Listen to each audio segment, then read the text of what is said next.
We mentioned that the Philadelphia Eagles are still in the playoff picture with this. It's a long playoff picture, Bob. The advantage is you see Philadelphia down here at 5-6-1, but they still have games against Washington and the Giants in the division. The one thing that is imperative for those two games to count, the Philadelphia Eagles must beat the Bengals today. They have to basically win out, Charlie. And Ray Rhodes, that's one of the main reasons that he made the change to Bobby Hoying.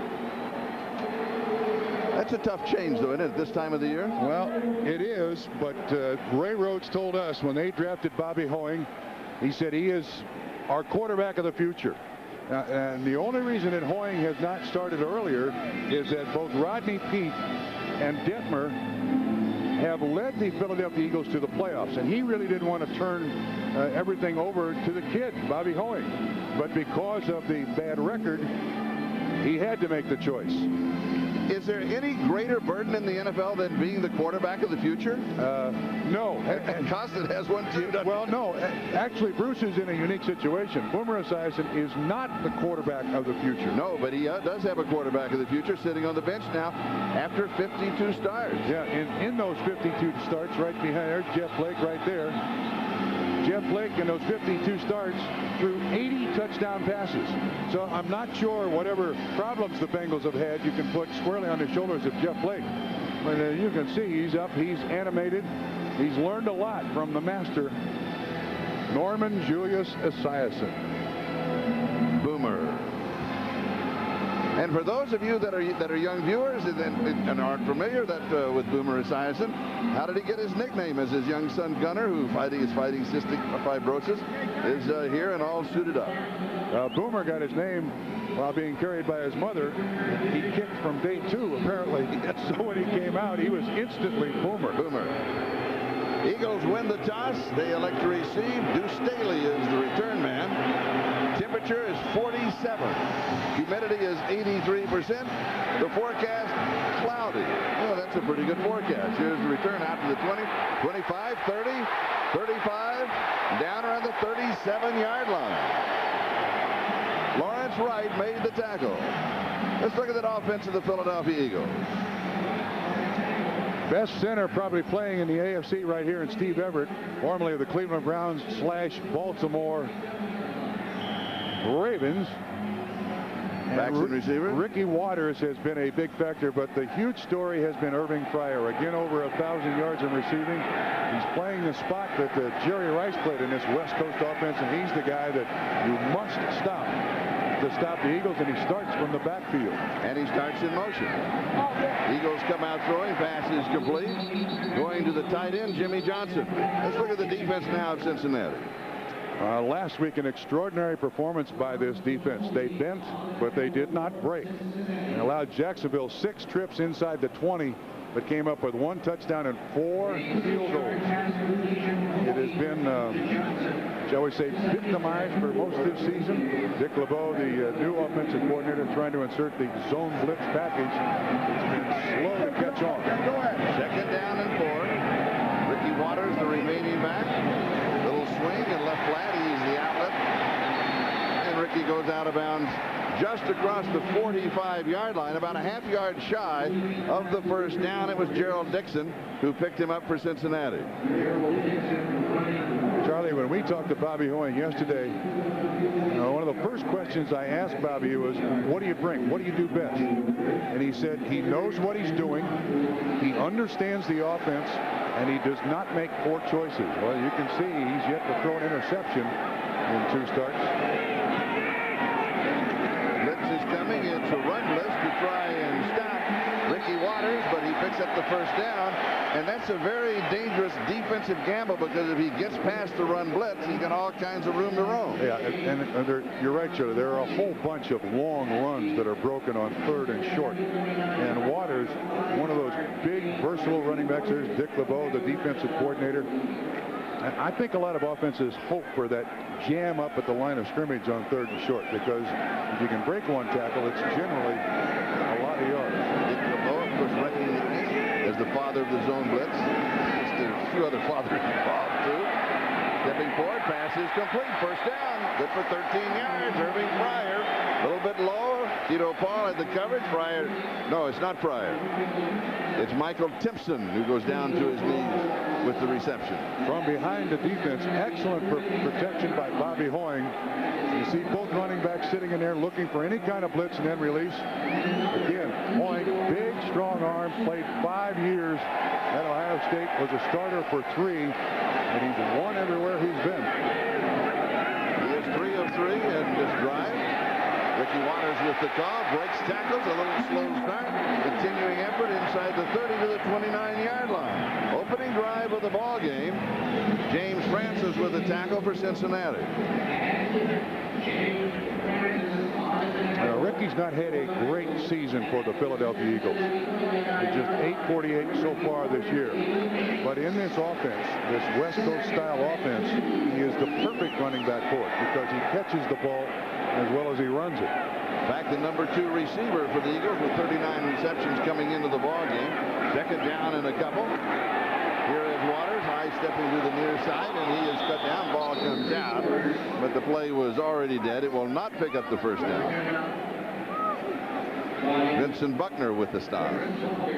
Third down and a yard. Again, you've got double tight end set here.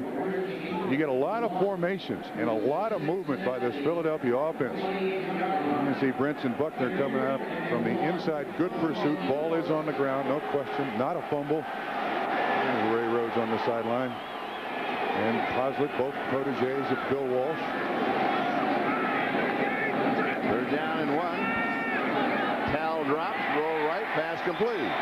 This time it is Irving Fryer on the receiving end for the first down. Now, you know, the thing I like about this offense and Hoying's ability to function in it, is you don't have to make a lot of big plays. You just have to keep moving the chains. Fryer, one of those extraordinary players. Last week he had 7 catches for 116 yards.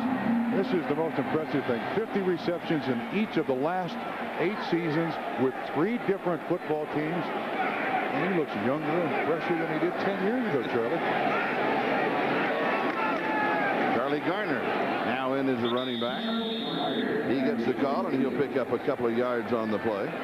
So spotted at the 23-yard line. It'll be second down and 8. Well, that's the center, Everett, getting up, kind of shaking his hand, wrist, or his shoulder. That's his snapping hand, too. Can't really tell what the injury is, but one of the most athletic centers I think you can find in the league. He can shake it out here.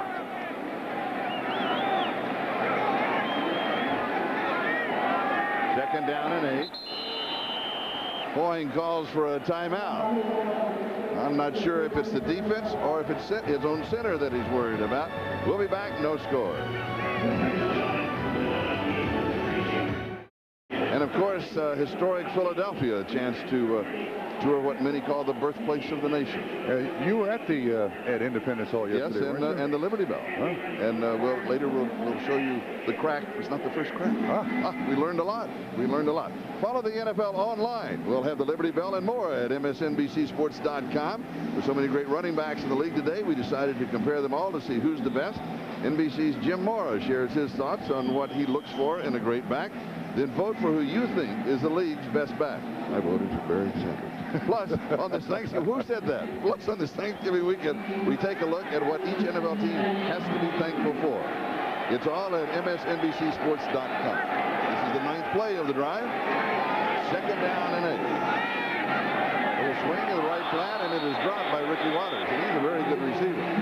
James Francis had the coverage. It'll be third down and 8. When we went away, and I said to you that Hoying looks like he's been in this offense for 5 years, and you said, yeah, it looks very comfortable, like it's the only offense he's ever been in.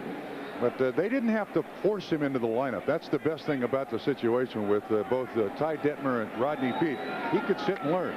There's the offensive coordinator, John Gruden. He was a college quarterback at Dayton. Spent some time with Green Bay under Mike Holmgren. So, again, another variant of the West Coast offense now here in Philadelphia.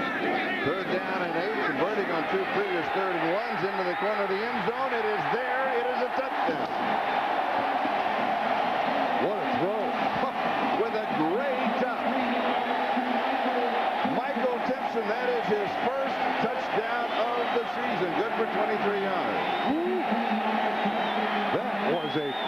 throw. On 3rd down and 8. That is the opening drive for the Philadelphia Eagles.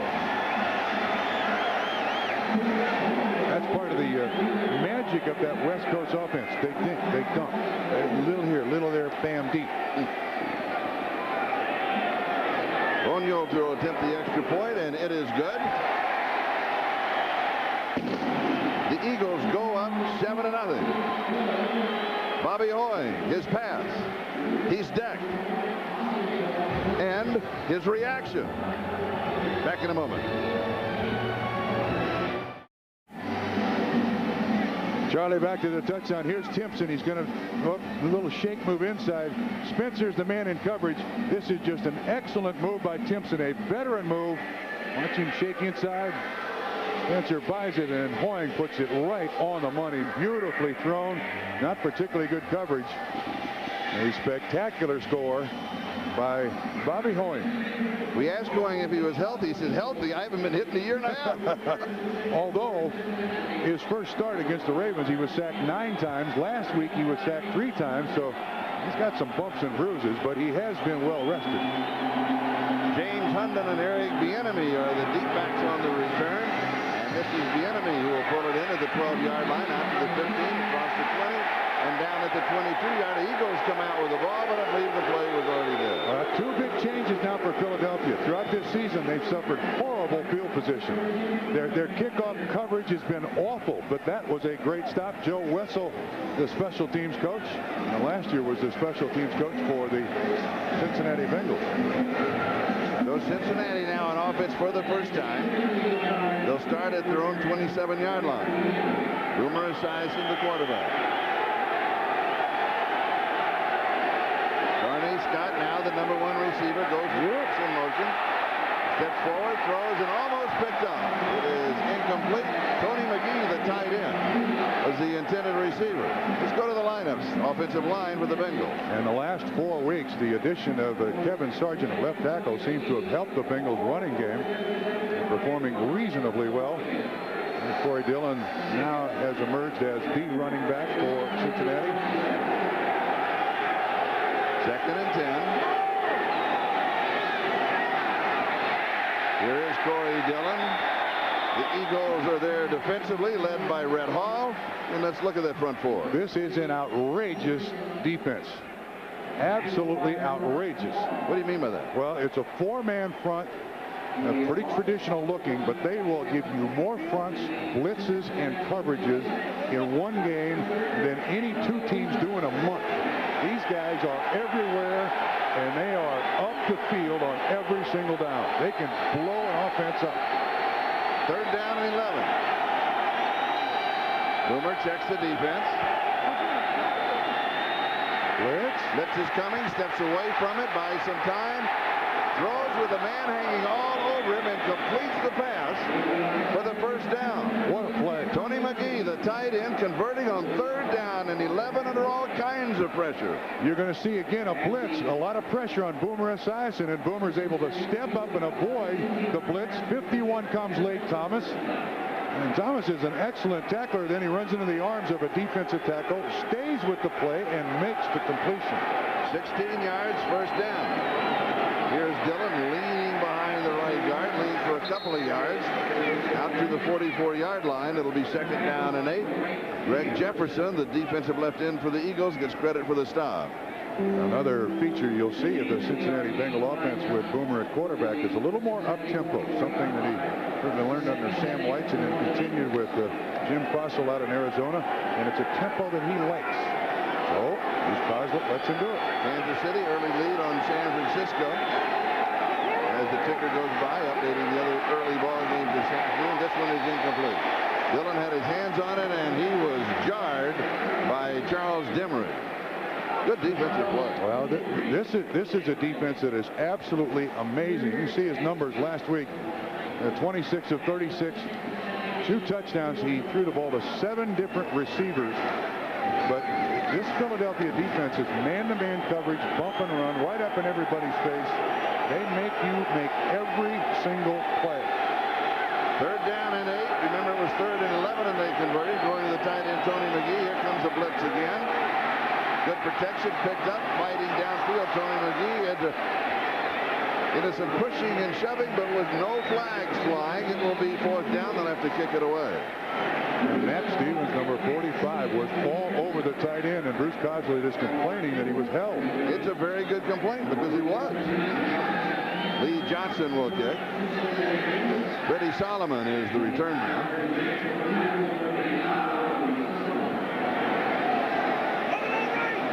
Eagles are up by a score of 7-0, scoring on their opening drive. Does the turnover, taken at the 20-yard line, looking for a right return. Nice downfield coverage by the Cincinnati Bengals. That was Gerald Dixon.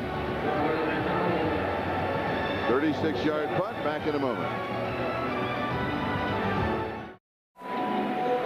7:39. That is the time remaining in the first quarter. The Eagles have the ball on their own 20-yard line, and they have the early lead, 7-0. And this is their first possession, led by their young quarterback, Bobby Hoy. That's not a bad start. 5 of 6, 3 of 3 on third down conversions. They didn't run much. But Hoying spread it around, sprinted a little bit. Got to tell the story that he mentioned because we want to get it in early. His fiance is in town, and she went shopping the other day. Are you ready for this? Came back. She brought Christmas china. His statement was, "I've never even heard of Christmas china." Yeah. And he described it. It was Rudolph and all the other reindeer are on the Christmas china. Yeah, he said, "I didn't know I needed Christmas china." And you said you'll get to use it once a year. That's right. Oh, to be young again. Little play action fake. Pump fake, pulls it back down.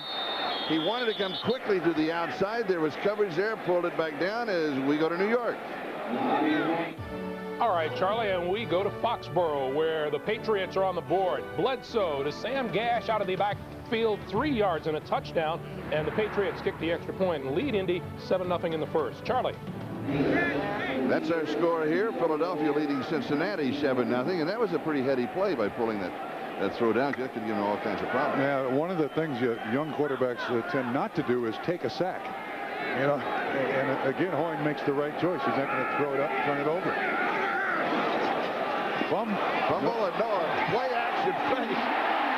And down the sideline is Bobby Hoying. I thought it was a fumble because I did too. He missed the handoff to Charlie Garner. This is a totally busted play. It'll be in the playbook next week. Yeah. In fact, Charlie Garner, you're going to watch number 30. He turns around after Hoying passes him and thinks the ball is on the ground. Watch Garner. See, he thinks the ball is on the ground.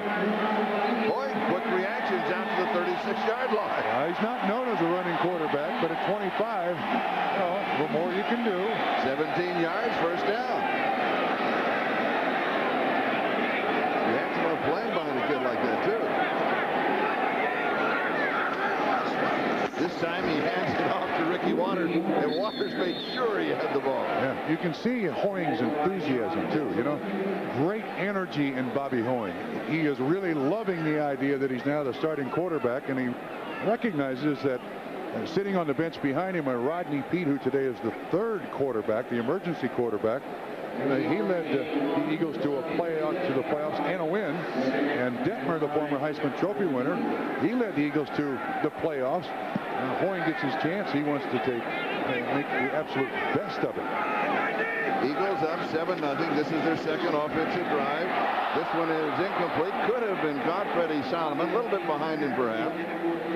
So it will be 3rd down and 9. Now we've got 5.5 minutes left in the first quarter, and the first quarter time-wise has been dominated by the Philadelphia Eagles. Cincinnati's had the ball one time. They picked up 1 first down. Yeah. And that's the nature of the West Coast style of offense. Just keep control of the ball. Just keep spreading it all over the field. 3rd down and 9. Stop here by Cincinnati. They get a pretty good field position. This one is knocked away. Sam Shade makes the play for Cincinnati, and so the Eagles will have to kick. Good defensive play. Yeah, the slant pattern that was run by Irving Fryer, you're going to see the safety come right out here underneath Sam Shade, 35, and knock the ball away. And actually, I think if he puts 2 hands up, he catches it and runs it in for a touchdown. Craig Myers is the return man for Cincinnati. Tom Hutton will kick it away.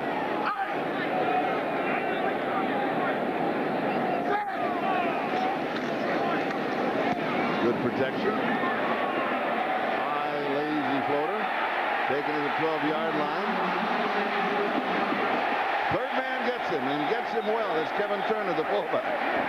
Nice open field tackle, a 51-yard kick, a 9-yard return. Cincinnati on offense, trailing 7-0. 5:18, that is the time remaining in the first quarter. The Eagles up by a score of 7-0. NBC Tonight starts with an all-new Dateline, followed by all-star bloopers and outtakes from your favorite TV shows. I think they're going to grab a couple of ours today. Then Chevy Chase stars in a great family comedy, National Lampoon's Christmas Vacation. You like that? Oh, I love I love Cousin Eddie. Following bloopers, that's here on NBC Tonight. Charlie, I notice Kozlik now has the headset on. The last several weeks he's not worn the headset. I said he took it off to be a little more of an administrator, but now on the offensive side on the field, Ken Anderson and Bruce Kozlik have the headsets on. Kenny now, he's calling the plays. And in fact, Boomer said, you know, I feel so connected with Kenny. I know what's coming in. He said last week there was only one call, right? One change. One change throughout the whole ball game. Second time in offense now for Cincinnati.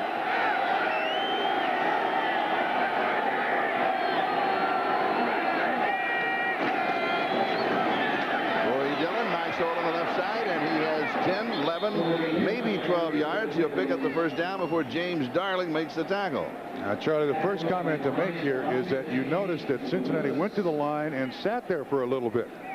It's much easier to run the ball when you give the offensive lineman a second or two to adjust, make the proper call for the run, and Corey Dillon picks up 11 yards. First down. Here is Dillon to the right side on the pitch. He's in trouble. Gets his way back to the line. He salvages 4 or 5 yards when it really wasn't there. Ran all with a tackle. He does break an awful lot of tackles.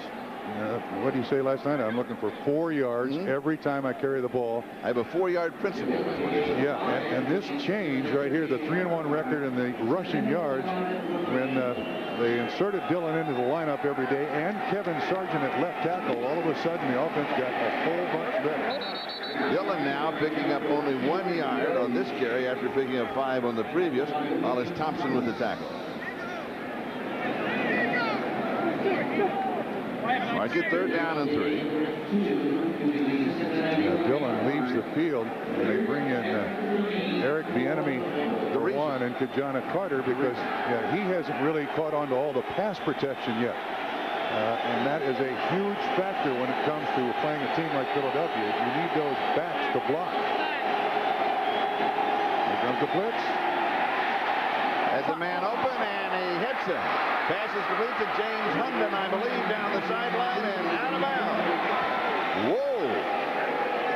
That was 3rd down and 3 with a blitz coming, and Cincinnati turns it into their biggest gain of the ball game to the 8-yard line, 53 yards. You're going to see the crossing pattern, and again against a blitz man-to-man team, that is an excellent call. That's what you want to do, is get them running sideways. And there was excellent protection. They picked up all the blitzers, allowed Esiason the time, and Hunden runs the cross for a big completion. And he can fly, according to Bruce Kozlik. 8-yard line, first down goal to go. Back to Dillon. Clogged up on the right side. He is dropped to the 10-yard line. You lose a couple. It'll be second down and goal to go. Greg Jefferson was there. Now, one thing about Cincinnati, even though they do not get inside the 20 very often, when they do get inside the 20, they have been absolutely spectacular. As a matter of fact, they are the best in the league at converting from inside the 20. Boomer's throwing this one. Oh, does he get it on the edge? Yes! I thought for a moment he was going to throw it away, but Darnay Scott had a low 5 from Gunner. Aimed it right at the sideline. The only man who could catch it was Darnay Scott. The defender had absolutely no chance on the coverage. That is a perfect pass for the touchdown. Yeah, Troy Vincent was the man in coverage. It was great coverage. There's Gunner. He's now Dad's lucky charm at home and on the road. One of those throws that veteran quarterbacks do. They throw to a receiver covered and are still able to make the completion. Doug Pelfrey with the extra point for the tie, and it is there. We've got whistles and flags.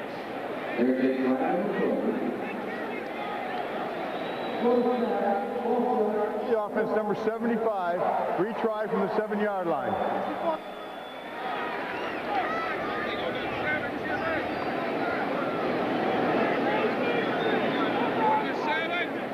So Pelfrey will have to do it again.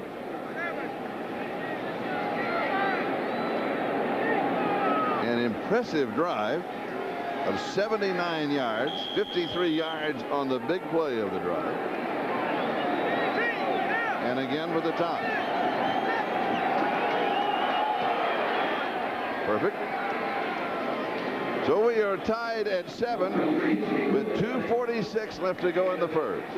Charlie, let's go back to that long pass play. You're going to see all the pressure up front by the defense, and here's Hunden running the crossing pattern, and Boomer gets just enough protection that he can wait for Hunden to release through the defense. And you see the defensive back kind of gets picked off, and that's exactly what you're trying to do when you've got man-to-man coverage. Turns into be the big factor. And then the receiver, Darnay Scott's going to come across here. Boomer waits. And Vincent's not looking back. A perfect throw by Boomer Esiason, as you said, Charlie. And Boomer realizes how perfect the throw. An advantage on that throw being left-handed. Yeah, excellent point. That's Boomer's 5th touchdown pass of the season against no interceptions. And Gunner, yeah, he's got a left-handed high five. Way to go, Dad. Ball game tied at 7. 239th career touchdown pass. Earlier in the ball game, Bobby Hoying, his 4th career touchdown pass. This gives you a small quarterback comparison. Deuce Staley is the return man. Has it at the 10-yard line. Is to the 30, to the 40, another good return out near the 45-yard line. Yeah, you hear the Eagles fans cheering. They're not used to returns like that. Check of the tick of the early scores. Buffalo leading, New England leading. What's happening in Kansas City? Well, the 49ers to a field goal, 7-3. Less than a minute to go in the first in that one. Baltimore in front of Jacksonville, 7-3. Washington leading St. Louis. New Orleans and Carolina, no score. Here we are tied at 7. Cincinnati and Philadelphia. Eagles on offense for the 3rd time in the ball game. A little stutter step and a move to the left by Ricky Waters. Quarterback comparison. Certainly positive numbers. Bobby Hoying is going with the short stuff, except for the long touchdown pass to Timpson. And Boomer Esiason going with the long stuff. With the big reception by Hunden down the sideline. Both wearing number 7. Hunden with only 10 receptions coming into the ballgame, and 3 of his previous 10 were last week. This one is intercepted. This is the first interception off of Hoying, and the Eagles, that's the first time that he has been picked in the National Football League. And the Eagles offense was frozen for a moment. They weren't sure if Sam Shade hadn't made the interception. And the return, and Cincinnati's going to have the ball at the 34-yard line. Charlie, I'm not sure they're going to have the ball, because when he was tackled, the ball was down and it popped loose. And there's a coverage going on. The pass was intercepted and then fumbled back. Philadelphia recovered. First down. The pass was intercepted, returned, fumbled back, and the Eagles regain possession. They'll have a first down at their own 34-yard line. Happens right out here. Sam Shade also almost made an interception earlier. It is a good interception, but then when he not hit particularly hard, but the ball is definitely loose. It goes right to an offensive lineman. It's kind of pulled out by Bobby Hoying, and number 71 for the Eagles. Jermaine Mayberry makes the recovery. A loss of yards, but the Eagles keep the ball. And a first down at their own 35-yard line. Ricky Waters to the right side. He's out near the 40 line, and he fumbles. And Cincinnati has the ball back. Actually, Ambrose comes up with the football. It's not raining. It's raining footballs. So Cincinnati has the ball now at the Philadelphia 44-yard line. Here's another look. Just a simple lead sweep. See who gets their hands in there. Can't really tell. Nothing there. Well, he was just carrying it very carelessly. So the Bengals come up with 2 turnovers on 2 successive plays. Only this one they keep.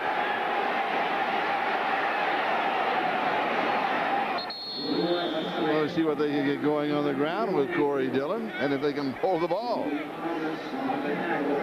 Again, Boomer looks like he's going with a little quicker pace. Dillon going to the sideline to put a shoe back on. And a nice reception by Corey Dillon right over the middle. Empty Waters on the sideline.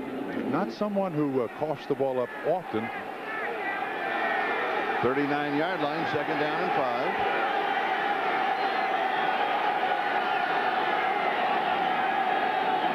Boomer delays a bit on the handoff to Kijana Carter. Carter goes to the 36.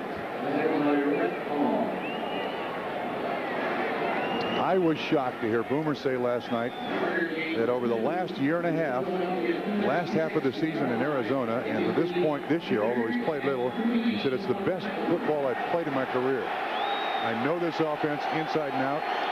I read defenses better now than I ever have in the past. He said, I am playing absolutely at my best, ever. 3rd down 3. Slips a sack, slips a second sack, goes deep, has a man open, 5-yard line, and into the end zone is James Hunden with a touchdown. And credit that to Boomer. He slipped 2 potential sacks. Absolutely remarkable. Esiason, not known as one of those elusive quarterbacks, but he just stayed with the play. 37 yards on the pass play to Hunden. His first touchdown of the year. We want to check. Is that the first of his career? Quickly into the record book. Extra point is good. Cincinnati has taken the lead now with 22 seconds left to go in the first. Boomer gets away from Richard Dent, then the nose tackle. And Boomer is a big, strong kid, but even in his heyday, he wasn't very good at getting away from rushers. But Hunden stays with the pattern, and frankly, Philadelphia defensive backs drop the coverage, and therefore it's a relatively easy completion for the touchdown.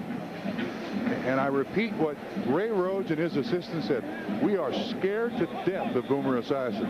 The last 300-yard passing performance by a quarterback against the Eagles was Boomer Esiason with the Arizona Cardinals last November, and he beat him on a last-second pass. It was a 36-30 win. He threw for like 367 yards, and Boomer is inspired.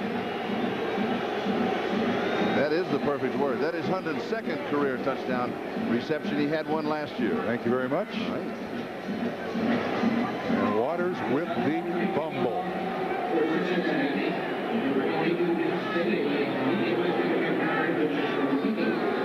Deuce Staley is the deep back on the return.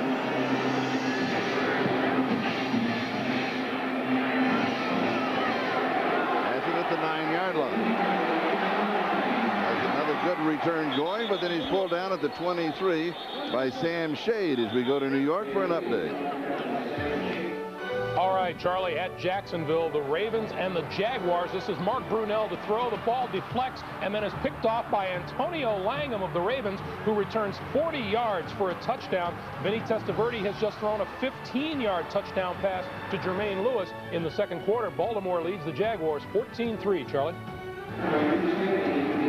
And here our score is Cincinnati 14, Philadelphia 7. And the Eagles have the ball with 12 seconds left to go in the first quarter. Not a lot there originally for Charlie Garner, but he doesn't let that deter him, and he ends up picking up a couple of yards on the play out to the 25-yard line. as we officially come to the end of the first quarter. Gunnar Esiason, suffering from cystic fibrosis, here to watch his dad, currently leading Philadelphia. As we come back, Charlie Garner is in the ballgame. Ricky Waters is on the sideline. Now that fumble, for a lot of coaches, certainly including Ray Rhodes, you fumble, you sit. And of course, the Bengals took advantage of it. The combination of Gunnar Esiason, James Hunden, one score. Second down and 8. Going a little swing into the right flat. Charlie Garner. Up and out of bounds. He's got the first down, 33-yard line. Garner is a perfect changeup back to Ricky Waters. A lot smaller, a lot quicker, a little shiftier. They're still trying to totally get him into the offense. They haven't yet. He kind of shares time with Ricky Waters as Waters comes in and Charlie Garner goes out. And I keep reading that they feel he is more effective as a counterpunch to Waters. And yeah. Charlie would rather, of course, be the featured back. No, every great back would like to be the featured back. Boeing slips as he sets up deep, steps forward. He's going to run for it. Heads for the sideline, and tippy toes may miss the first down by about 6 inches. Sam Shea was there trying to chase him to the sideline. Here's the Eagles offense. It is rather remarkable that when they're 6th in the league in yards gained, but 24th in scoring. And Ray Rhodes, his explanation of that is that they've had such lousy field position. John Gruden, the offensive coordinator there, their kickoff return has been so horrible that they faced 1st and 80 or 85, and their opponents have faced 1st and 60. And you can gain a lot of yards and score no points when you're starting every drive inside your own 20. Here's the measurement to make it official. Meanwhile, Bobby Hoying, 2 carries, 26 yards rushing. That's a 13-yard average. He has done absolutely all you could ask of a veteran quarterback, and this again, worth repeating, the kid's 3rd NFL start.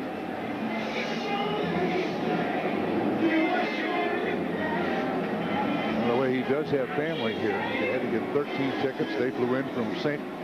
Henry, Ohio, watching. Is that about 90 miles from Cincinnati? Neighborhood? Not quite that much. It's just north of Dayton. I'd say 50 miles from Cincinnati. But one thing Hoying has in his favor is Ray Rhodes is squarely in his corner. He loves this kid. Well, you can see why. Second down, about a half a yard.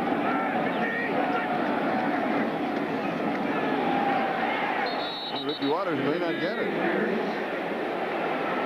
Rico McDonald, the middle linebacker who missed last week's ball game, shaking off some injuries. McDonald has had some knee problems, but this is good, aggressive defensive line play by Cincinnati. And you can see that Tumulty 53 blows up the lead blocker, Turner, and allows Ricardo McDonald to make the tackle for no gain whatsoever. Third down still, about a half a yard to go, maybe a little less than that.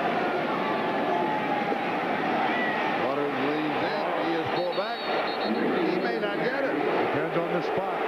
That's 2 shots for a half a yard.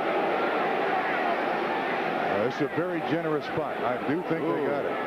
With that spot, I think you're right. I don't know. Well, Cincinnati sending on the receiving team. They think it's going to be a punt. Yeah, measure again. Might be a surprise here. Perhaps lobbying for the call. Sure. Always good to measure. It eliminates all speculation. But you're right. It was a generous spot.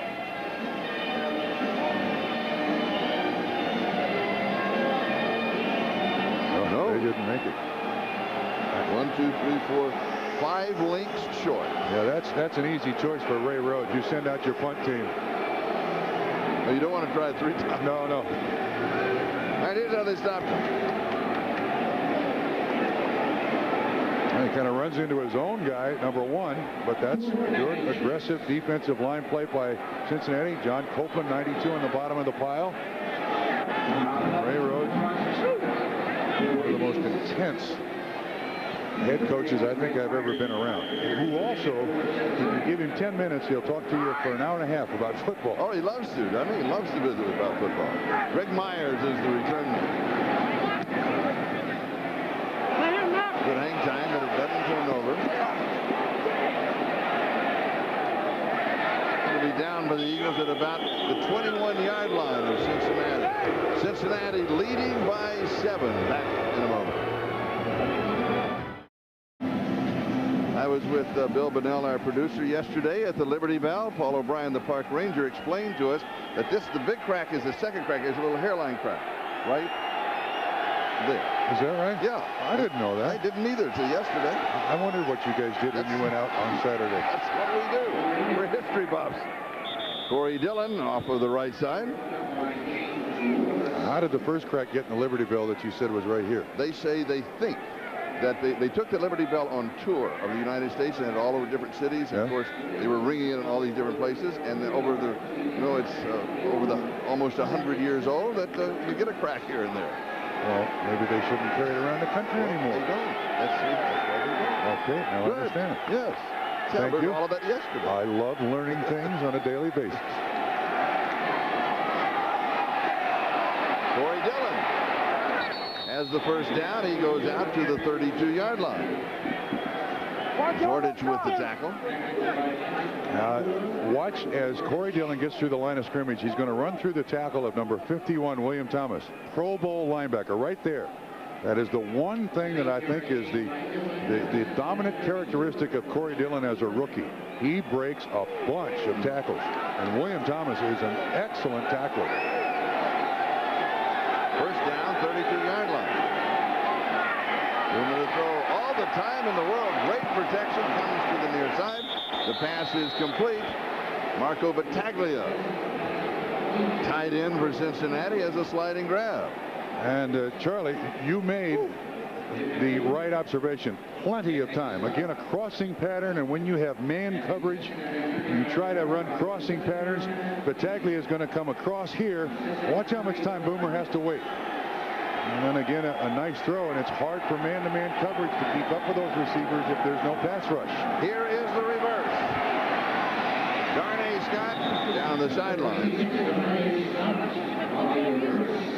Goes to the 44-yard line. That'll pick up the first down. Probably all it was intended to do. Sometimes you break those for big games, but well, when you think of reverse, you think big game. Yeah, but if you have a very aggressive defense, which Philadelphia possesses, I mean, they try to get up the field. If you can get them running laterally early, and reverses and things like that work and wear the defense out. Is it something else the defense needs to think about later in the ball game? Sure, absolutely. Or another play off of that. Dillon again. Has 5 yards to the 50-yard line. It'll be second down and 5. You can see his effect with in the last 4 games, the 4.5 yards of rush and the 3 touchdowns, and just the increased number of carries. John Carter was the guy. The only thing that Dillon can't do is be in there on 3rd and long, because definition and recognition of defenses and pass rushers still bothers him a little bit. He says he's really working on it. Dillon for a yard to the 49-yard line of the Eagles. Yeah, you can watch a lot of tape of defenses you face. Now, say here, 3rd down, he's going to leave the field. But until you get out there on the field and see a blitz deployed in front of you at full speed, you really don't have much of a chance of catching on. John Carter, excellent blocker, is in. 3rd down and 4. Boomer to throw. Swings it off the near side. Eric Bieniemy. Bieniemy spins his way to the 41-yard line. He picks up the first down where William Thomas can bring him down. 11 yards on the play. Now, the thing about Boomer Esiason is he catches the running back in full stride. Here's Bieniemy. Releases outside Richard Dent. And Bieniemy catches it right on his hip. Doesn't have to adjust to the throw. And divides 2 tacklers to pick up the first down. Converting on 3rd down. First down, Cincinnati. They lead 14-7. Knocked away. Mike Mamula almost got his hand on it. Oh, yeah. Nice to talk to him yesterday. He has completely recovered from the concussion last week. Yeah. Asked him when he felt better. He said, I don't know, a little while later. I said, did you remember anything? No. You all right now? Think so. So, I mean, Mike is fine. He's one of those undersized defensive ends who just has that hypermotor inside. He doesn't mind facing 330-pounders every week. He had an interesting statement about Boomer Esiason. He said you can't give him any gray areas on defense or he'll find them. And meanwhile, Corey Dillon finds some room to run inside the 35 to the 34-yard line. Well, Bengals now in control. Remember, this drive started at their own 20. And a nice little cutback here. Decent job of blocking up front, but Corey Dillon really does most of the work himself. Big kid, almost 225 pounds. Was an absolute mule for the Washington Huskies. They gave it to him over 300 times last year at Washington. Third down and 3. He goes to the sidelines. He's rushed for 43 yards thus far in the first half. Boomer shakes him loose. Boomer is standing in there like the Statue of Liberty. I've never seen anybody like that. I mean, 2 men hit him low and he doesn't shake it off. Pass is incomplete. See, he's complaining that there was pass interference, but it appears the Bengals are going to go for it on 4th down. Again, you said standing in there, Mamula down at his legs. He jumps away from him. Playing like he's 25, not 36. And there's the complaint of pass interference. Good complaint. And they'll go for it. 4th down and 3.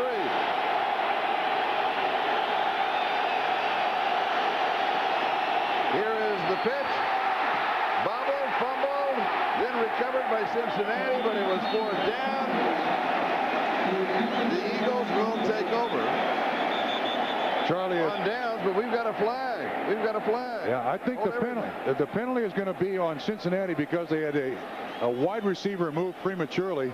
The fumble was recovered by Cincinnati, and it goes over to Philadelphia on downs, 1st down. We had an official coming in signaling that there was a motion penalty. Yeah, a false start. Absolutely. All right, we'll sort it out when we get back.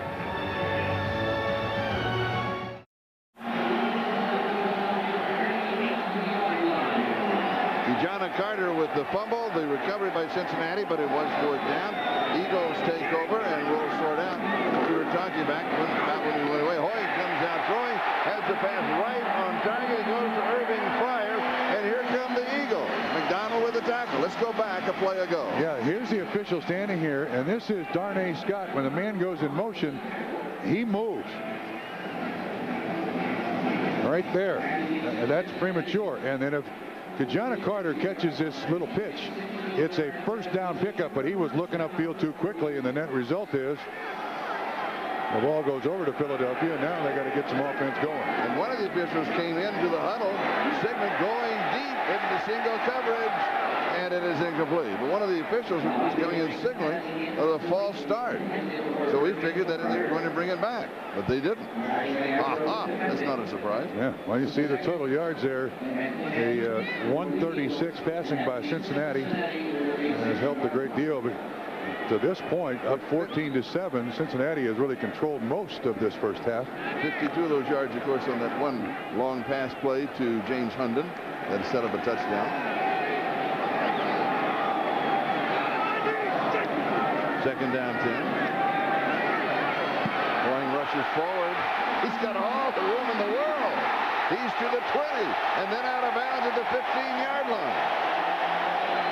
Just established himself as a leading rusher in the ballgame.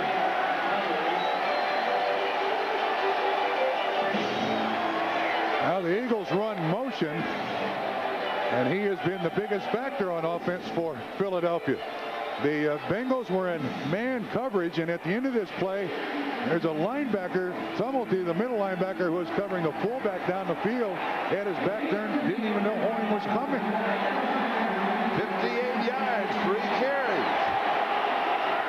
Halfway to the century mark. He's the quarterback. Here's Garner, left side. Oh, what a move.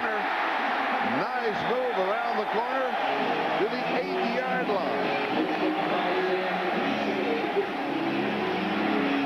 There's that Garner quickness. Watch what he does to Tito Paul. Just a straight pitch, Good block out front by Kevin Turner, and there he just freezes Tito Fall for a second, and then accelerates around him. We have an injured player down. That's the middle linebacker. Tumulty. We have an injury timeout. 7:11. Time remaining. First half. And here in Philadelphia, the Eagle has landed. Or is he just taking a timeout? He may.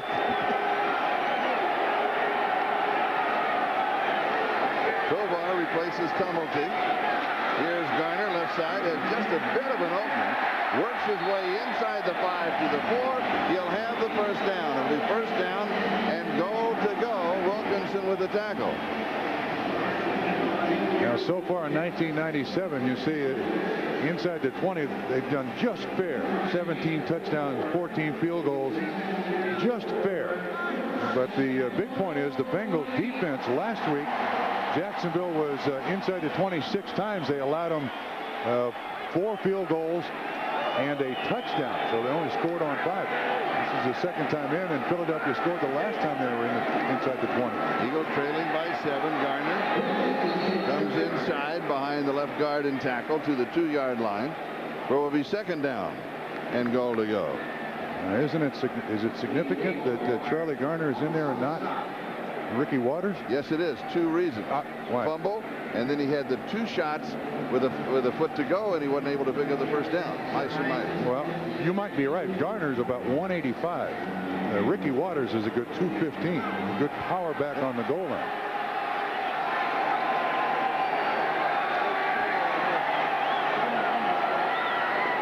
Kevin Turner is the lead back. Fake, rolling right. Pump fake, wants to throw it into the end zone. It is knocked away. I almost had the impression he wanted to bootleg it and run it in if he could, but Cincinnati was there. They were all over the place. As he rolls, I think he's trying to get the tight end out here. But there's excellent coverage on the tight end. He didn't have many options, and there's linebackers all over the place. Whoa. 57, 56, 50. He got away with a bad throw, too, didn't he? Yeah, I do believe he was heading for Jimmy Johnson, the tight end.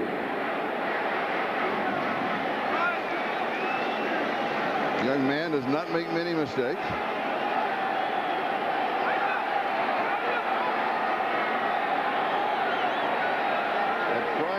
Out of the backfield. Sets, throws, back edge of the end zone. It is there. Chad Lewis, rookie free agent, tight end from BYU. Interesting story, Chad Lewis. He's a Mormon. Went on his Mormon mission to China, majored in Chinese. Kind of came here on a test, you know. Why come here? Detmer suggested they bring the kid in. Chad Lewis has turned out to be a pretty good receiving tight end.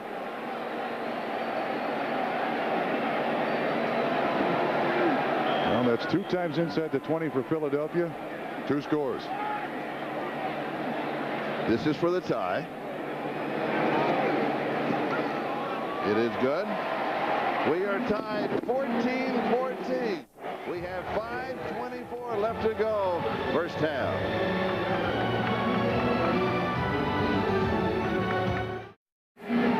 Back to the score. This is Irving Fryer in motion. Here's Lewis. He runs the out and the quick up, and Hoying sits up and throws the ball perfectly. And nice little move. 35. Sam Shade buys the out, and then at the back of the end zone, there's the tight end for the score. And this young man has scored. There's Hoying with his touchdown pass. He now has thrown 5 touchdown passes in his NFL career. And just 1 interception. Chad Lewis, we mentioned that was his 4th touchdown reception. Well, he has 10 receptions, but that is his 4th touchdown reception in his last 7 catches. Not a bad percentage. The money man. The money man. Yes. Here's the kick. At the 5-yard line, there is the enemy. Ball comes out right to the Eagles. Philadelphia has the ball. This is Michael Zordich who takes it on the hop.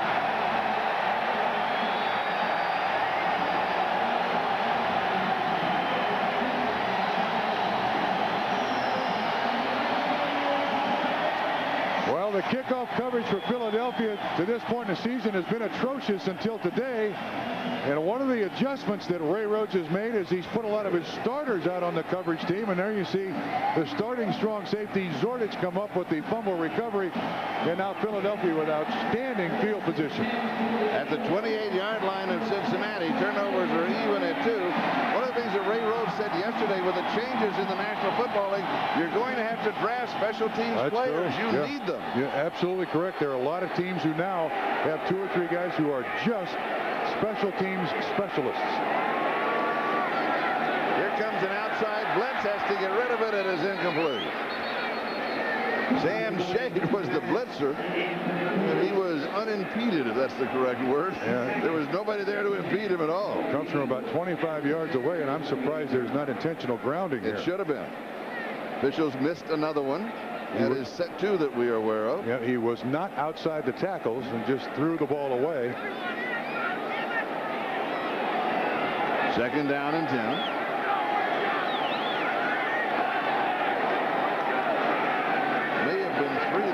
There's a questionable pass interference call. Here's Ricky Waters back in the ball game. James Francis tried to strip it. He could not. We go to New York for an update.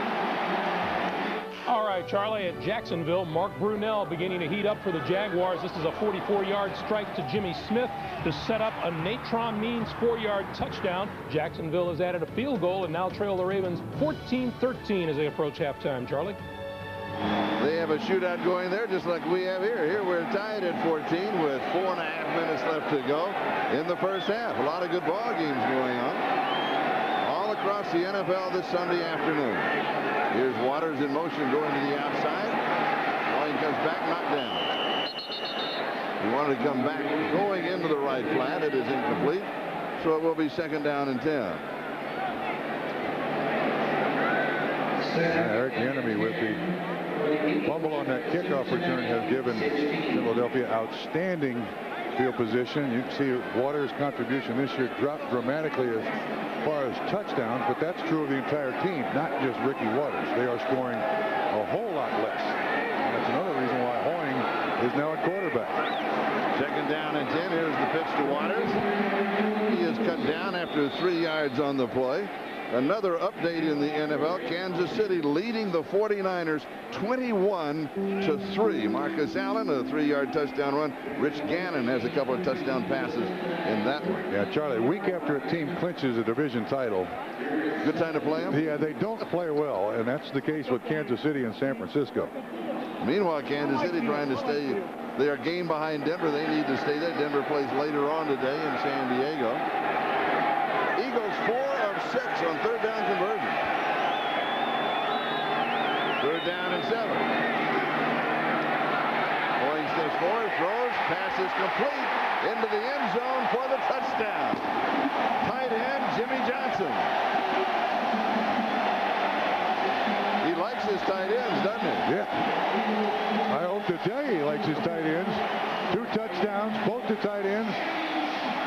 And the fumble by Eric Bieniemy on the kickoff return. First touchdown of the year.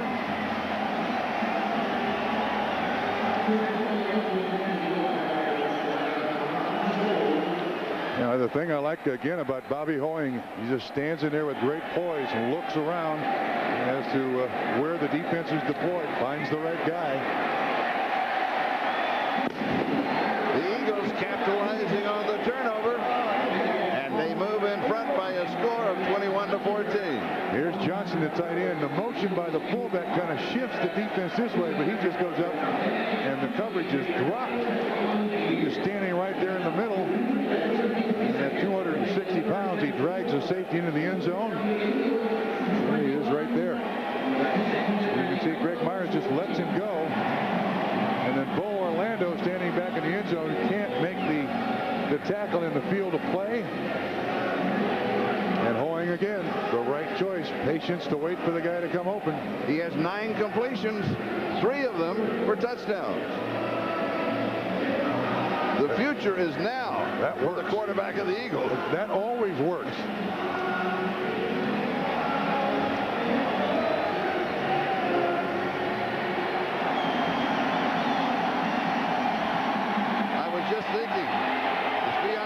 watching the ball game, he's going to have Christmas silver that he didn't know that he needed.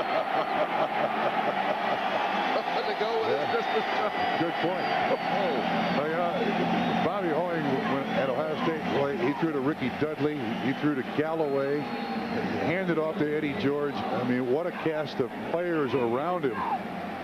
He kind of got lost in the shuffle a little bit because all the rest of them are Heisman Trophy winners or first-round draft choices. But Philadelphia believes they got a real steal with this kid at quarterback. Here is Bieniemy. Fumbled the last one. Zordich recovered it on the hop. Turned it into 7 points. He is hit across the 30, down around the 32 or the 33-yard line. Coming up next on most of these NBC stations, game 2 of our doubleheader. Most of you to see Dan Marino and the Dolphins. They'll be facing Jeff George and the Raiders. That's going to be an interesting ball game because you never know which Raider ball club is going to show up. Others of you to see the Steelers take on the Cardinals. Check your local listings, or even better, just stay tuned and you will find out after our game is over. Game 2 of our doubleheader. That's coming up next on most of these stations here on NBC. Now from the 33-yard line, Corey Dillon on the right side. He goes to the 35. It'll be 2nd down and 8. The QB comparison, yards favor Boomer, touchdowns favor Hoying, but both having excellent first halves. Yes. The one thing different from last week, though, the Bengals offensively not moving at the pace that they moved at last week. And I missed that. I like that pace that Boomer established. He's throwing this one away. Yeah. Well, let me tell you one of the reasons why they can't go at that pace. All right. One, this Philadelphia Eagle defense is, in my opinion, a better defense than Jacksonville. 2, you got to make sure these guys up front can identify who is coming, and again, pressure a guy free on Boomer Esiason. Thomas just drives him into the ground. There's Emmett Thomas, the defensive coordinator, and a brilliant defensive coordinator. So the tempo is going to be slower today so that the offensive lineman can identify who, in fact, the blitzers might be. 3rd down and 8. Blitz again. Oh, look at this. Bieniemy has the 1st down. Interesting, there's something going on offensively in the left flat because earlier, Bieniemy, if he had held on to the ball, could have had a 1st down, as you mentioned earlier, and here he does. There's nobody out there. Look at that. Well, one of the reasons may be is because you put more pressure on the side of the quarterback's arm. Boomer Esiason left-handed. You're going to try to put people in his face, so you put more people on the left side than the right side. Dillon on the right side, cuts back, bounces off of an Eagle. Back-to-back 1st downs on the last 2 plays. Michael Zordich with the tackle. It is absolutely remarkable how much Boomer Esiason has elevated the play of this offense. Eagle player is down at the 49-yard line. A lot of credit to Boomer Esiason, of course, last week with the start, but also Kevin Sargent and Corey Dillon now a threat to run the football. You can't just stack your defense to stop the receptions, and it's made the Cincinnati offense a much more complete offense. We believe it is Greg Jefferson who is the injured player. He is being administered to. The report on Tumulty. They're x-raying his left ankle. Return is unknown at this point. Clock is stopped now with 2:18. That is the time remaining in the first half. The Eagles out in front of Cincinnati by a score of 21-14.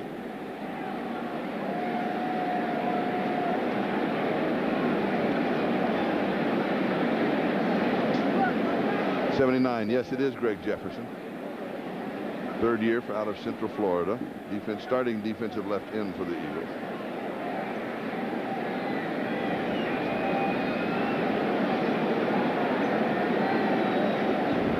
Bruce Kozlik told us yesterday that his first year of coaching for San Francisco under Bill Walsh was Ray Rhodes' last year as a player.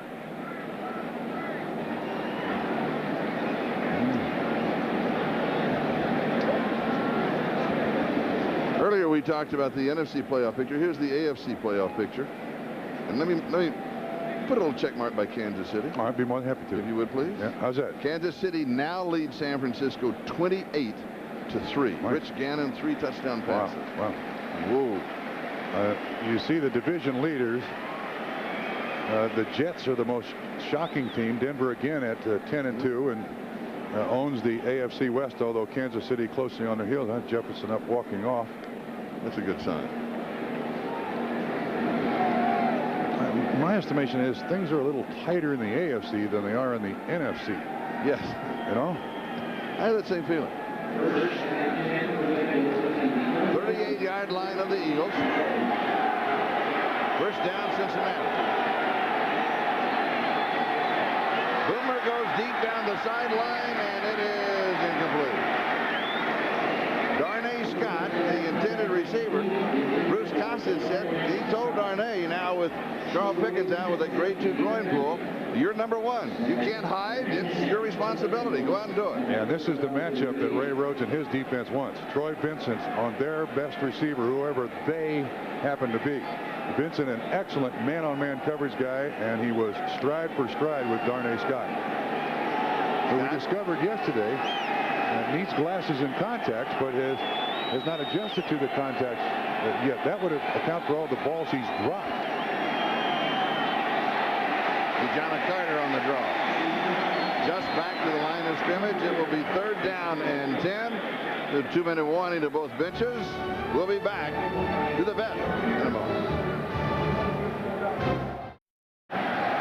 Philadelphia leading by 7, 21-14. Coming up at halftime, the Domino's Pizza NFL and NBC halftime report. Greg Gumbel, Chris Collinsworth, Sam Weiss, Joe Gibbs will bring all the scores and highlights. Plus, Miami head coach Jimmy Johnson talks about his team's showdown with the Raiders. That's all coming up at halftime. Gunner, of course, Boomer's son, the guest of Jeff Lurie and the Philadelphia Eagles. Now, this booth is open, but they checked with the cystic fibrosis people here. Said that's okay because they have heaters in the booth to control the temperature, so it's okay in there. Yeah, temperature extremes really bother Gunner and cystic fibrosis. In fact, when you sit down and talk to Boomer Esiason about Gunner, you talk to Dr. Boomer Esiason for the first 12-15 minutes, and then football player Jeff Lurie, the owner of the Philadelphia Eagles, he set up the whole deal for Gunner and Cheryl to be there undercover and be protected.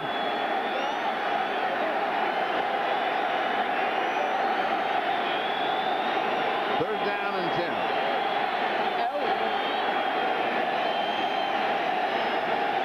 Eagles showing blitz package. Boomer trying to outweight the fumble. Oh, no. Ruled it as an incomplete pass, that the arm was going forward or the wrist was in a passing motion. That's very fortunate. Whoa. He was hammered from behind, and it looked to me like the ball was knocked out of his hand. Pressure's going to come from up on the other side. Watch his wrist. He had his start. Oh, that's right on the edge. Could go either way on it. It was Red Hall, 97, who hit Boomer right between the shoulder blades.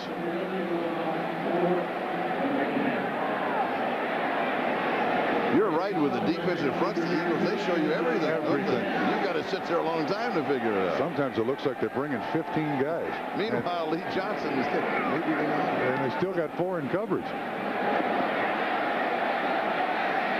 Fair catch and then fumble and then picked up. And all bets are off when you fumble a fair catch. That was Freddie Solomon, the 14-yard line. 26 yards on the kick. The report on Greg Jefferson, he has a lower back sprain, questionable if he can return. That's the defensive end of the Philadelphia Eagles. It came out just a moment ago, and we'll have the ticker going by in a moment to update you on the scores. Here it is. Buffalo leading the Jets by 7. Jets have really surprised everybody this year. New England leading Indianapolis has surprised them too. Yes. And Kansas City just destroying San Francisco. Kansas City will host Oakland next week. We'll be there for that one. Jacksonville trailing Baltimore by 1. St. Louis and Washington are tied at 10. That's a bit of a surprise. That helps Philadelphia. New Orleans in front of Carolina. Ricky Waters. Can Mike Ditka lead the Saints to another victory today? Of course he can. All right. If not, he'll cry again. Or threaten to quit. Again. Hurry up offense. So he goes back underneath the coverage. Here's Ricky Waters. Turns back to just shy of the 30-yard line. This is another part of the learning experience of Bobby Hoying, how he handles this situation at the end of the half here, Charlie. Sets up, throws, pass again, complete underneath the coverage. This is Irving Fryar, has the first down. Out near the 45-yard line. Timeout now is called by the Eagles. That stops the clock with 59 seconds. That's a lot of time remaining.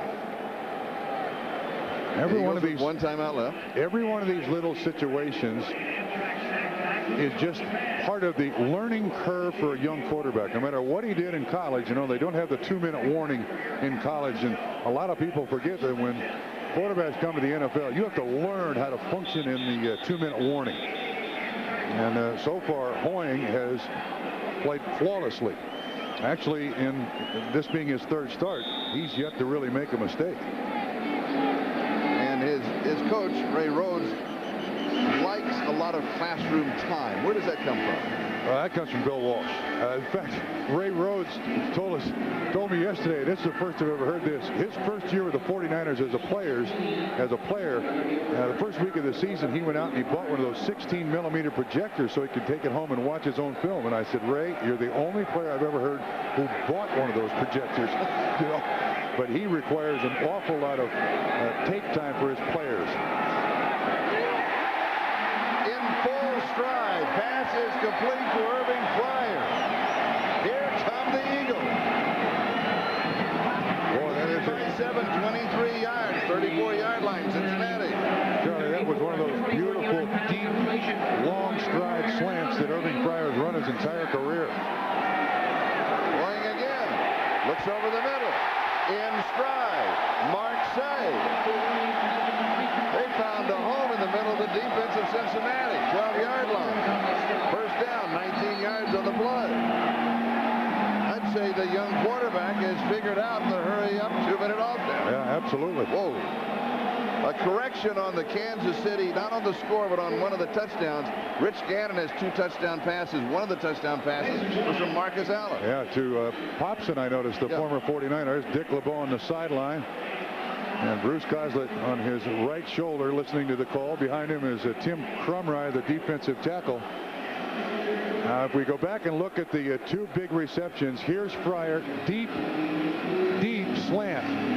And it's a zone.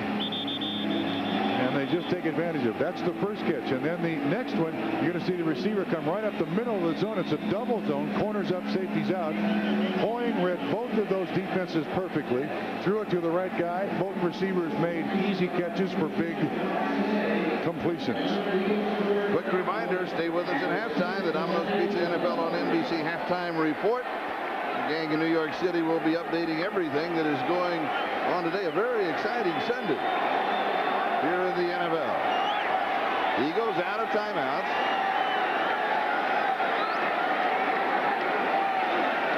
Blitz is coming, has to get rid of it. Pass is complete to Kevin Turner. And he is brought down by Andre Collins. And that was a huge play by Andre Collins. There were 2 offensive linemen out there in front of him, and he was still able to split them and make the tackle. This is an outstanding play. They've got everything going this way. Watch 55 right there. Fights through the center and the left guard to make the tackle. And if he doesn't make the tackle, I'm telling you, Turner can moonwalk into the end zone. We had a miscount on the timeouts. One was an injury timeout not charged to the Eagles. They had 1 more timeout remaining. They take it here. The ball at the 15-yard line with 16 seconds.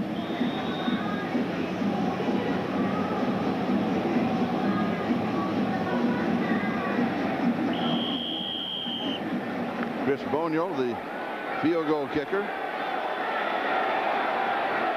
You saw a quick shot of him, number 18 on the sideline. This is second down, 16 seconds. Blitz again. That's the throw to the end zone. It is incomplete.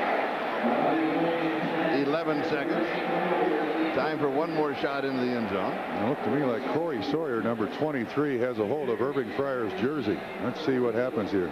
He breaks away. Absolutely has a hold of his jersey. Well, they haven't called that all day, so why call it now? Yeah, the throw was through the end zone, but Corey Sawyer got away with one there. They're down. Out of timeouts, they'll have to go to the end zone again.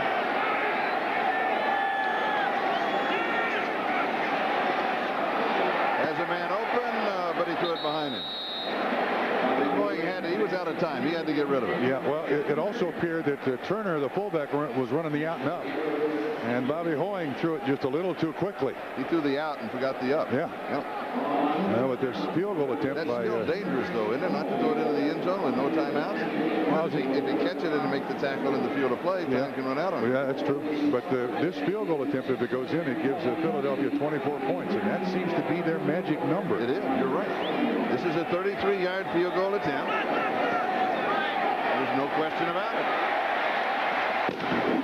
Crisponio from 33 yards away, and in the first half, the Eagles have scored 24 points.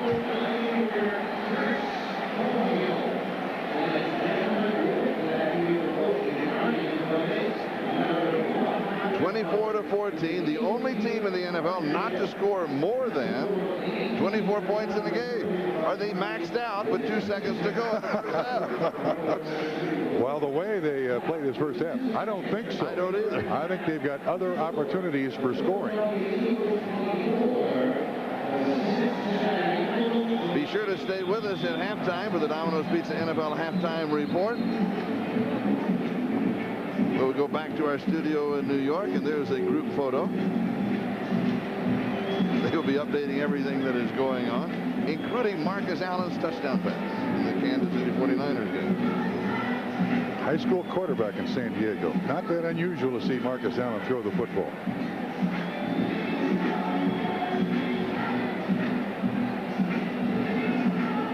So we have 2 seconds left to go in the first half. Eagles up 24-14 over Cincinnati.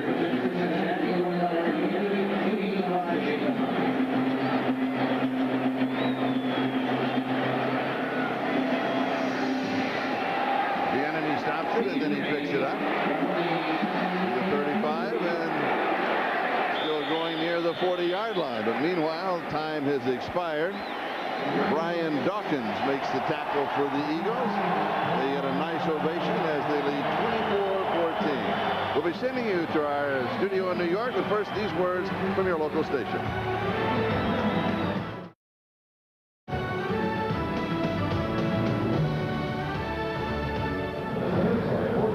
Here at halftime, the Eagles leading Cincinnati by a score of 24-14. I'm Charlie Jones with Bob Trumpy. The first half, the continuing NFL young saga, Bobby Hoying. He really is impressive, the quarterback for the Eagles. Yeah, he's also the Eagles' leading rusher. They've rushed for 129 yards, and on 3 carries, he has 59 of it. And he's yet to make a mistake. The thing I like most about Bobby Hoying, he has completions to 8 different receivers in the first half. Now, that is an absolute caricature of a properly run West Coast offense. You can't defense anybody when the offense is functioning because you throw it to everybody. And everybody loves it because they're all involved. Yeah, absolutely. And now, what can Boomer do? Here's a comparison of what can Boomer do to get Cincinnati back. Well, they're to the point now where they can't make a mistake. Cincinnati has to play perfect football in this second half. Obviously, Cincinnati does not have the magic today that they had against Jacksonville last week. So you're going to see, I think, the Bengals taking a few more chances with a little more up-tempo stuff, but they can't turn the ball over. But look, the story of the first half is that young man right there, number 7 from St. Henry, Ohio, Bobby Hoying, making just his 3rd start, looking like he's been there, running that offense for the last 10 years. He really does, doesn't he? Absolutely. And when we talked to him yesterday, he had that quiet confidence that you like in a quarterback. Oh, absolutely. You see, there's so few that have that. Yeah, absolutely. And you know, for a 3rd-string quarterback, 3 weeks ago, you're right. He's only gotten the majority of the snaps the last 2 weeks. Gary Bieniemy again on the return after his fumble. I think They are kicking it to him, and now they dump him. Darian Connor after an 11-yard return. Now let's check out the Coors Light halftime stats. Again, this number just jumps out at me. That looks like a lot of yards, but most of it is by Bobby Hoeing. The 2 turnovers really hasn't cost Philadelphia much problem, but 276 in total yards, time of possession in favor of Philadelphia. Passing offense looking very equal from a number standpoint, but remember, for Cincinnati, 52 yards of that came on that one play to James Hunden. Here's Corey Dillon on the first carry. Now let's go back to the possessions of the Bengals in the first half. It started decently, but then the fumble, that hurt big time, and then also had the fumble on the kickoff return, so they gave Philadelphia 2 extra chances in that half, and Philadelphia ran 44 plays in the first half, Charlie. That's an awful lot of plays in any one half. Second down, blitz is picked up, Boomer stands in, has all the time in the world, then he throws it, bounces it off a helmet, but the flag is flying, but he had all the time in the world to get rid of it. That's really a coverage, excellent coverage by the Eagles. What's the referee going to call here? Being thrown to the ground? Let's see. The pass was incomplete. There was no foul on the play. It hit a defensive man before an offensive player. Okay. Brings up third down. Okay. They are not having a very good afternoon, are they? Well, my concern was that he was going to be, somebody was going to be flagged for being a little too aggressive there on Boomer Esiason, but the ball was tipped, no flag picked up, and the Bengals in danger here of going 3 downs and out. Third down 7. And look at all those defensive guys milling around out there. It is on the ricochet, intercepted. William Thomas with the ball. The Eagles in great field position. Bounced right through the hands of Kajana Carter. You're going to see Carter run the little circle route. Boomer waits for him. Right through his hands. Should have been caught. An easy catch. Another turnover for the Cincinnati Bengals, and Boomer saying, I can hand it to you. That is their 3rd turnover of the day. Now, West Coast offense. You go right for the end zone here? No, you keep moving the chains. Just establish control of the second half. Ricky Waters. Let's look at the possessions of the Eagles in the first half. Look at the way they ended the half. 17 points in their last 3 possessions of the first half. And this is a game of momentum, and the Eagles in the first half with momentum, get an interception to start the second half. Momentum continues for the Eagles. And the 3rd straight week that they have started the second half with an interception. That generally helps, Charlie. You know that? Second down 7. Ricky Waters. 3rd down and 2. He picks up about 5. This is also another thing that I really like that Philadelphia is doing here. If you look at the offensive linemen, they're not stepping down the field. They're going this way. They're trying to spread the defense out and then give Ricky Waters the chance to choose his spot. See the way they kind of move out of the way? Fan blocking, nice double team. It's not for a lot, but it doesn't have to be for a lot. 3rd down and 2.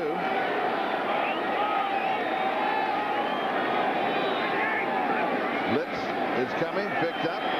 Pass is low but caught. Nice reception.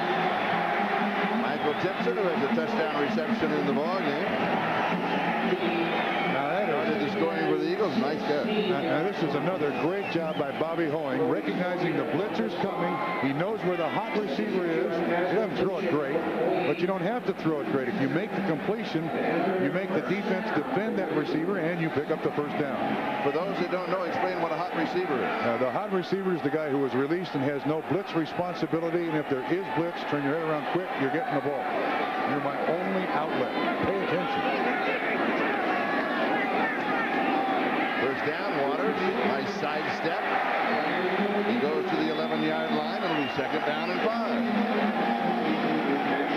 Now Boomer Esiason recognizing that he's running out of chances here on the road. This is a Philadelphia team that plays very, very well in Philadelphia under Ray Rhodes. 16-6 here at the vet under Ray Rhodes. A record that Ray Rhodes is particularly proud of. And like you said, Eagles would take their time on this drive that started at the Bengal 30-yard line on the turnover. This is the 5th play of the drive. Here's Waters, cuts back inside. He'll be stopped around the line of scrimmage. May go to the 10-yard line. It'll be 3rd down, 4 or 5 to go for the 1st down. Of course, well within field goal range for Chris Bonial, who has 99 successful field goals. And if and when he makes his next one, that qualifies him for the most accurate list in the NFL. So he'll probably take over as the most accurate. He goes right to the top. That thing changes every Thursday. You know that? Every Thursday. Right, it does. Well, it takes till Thursday to figure it out. 3rd down, 4.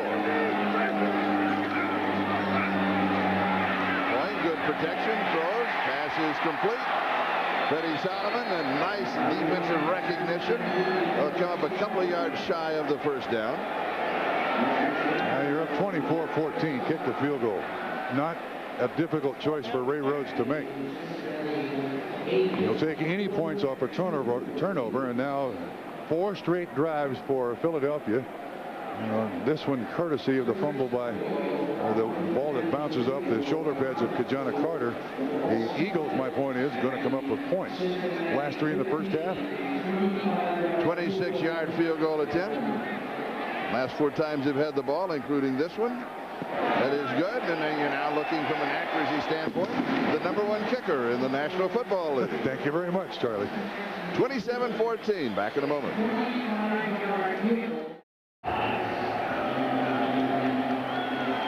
Well, the Eagle now is very frisky here in the 2nd half with the field goal, 27 points. Now that's the most points the Eagles have scored in any game this year. Here is the kickoff. The enemy from the 4-yard line to the 15 and brought down around the 19-yard line. Randy Kinder makes the tackle. There's a flag down, 15 yards on the return. Eagle special teams have not been performing that well this year, but they certainly are today. This has been one of the emphasis of Ray Rhodes this week. Now the flag is going to be on Cincinnati, and when you say not been performing very well, they've been miserable.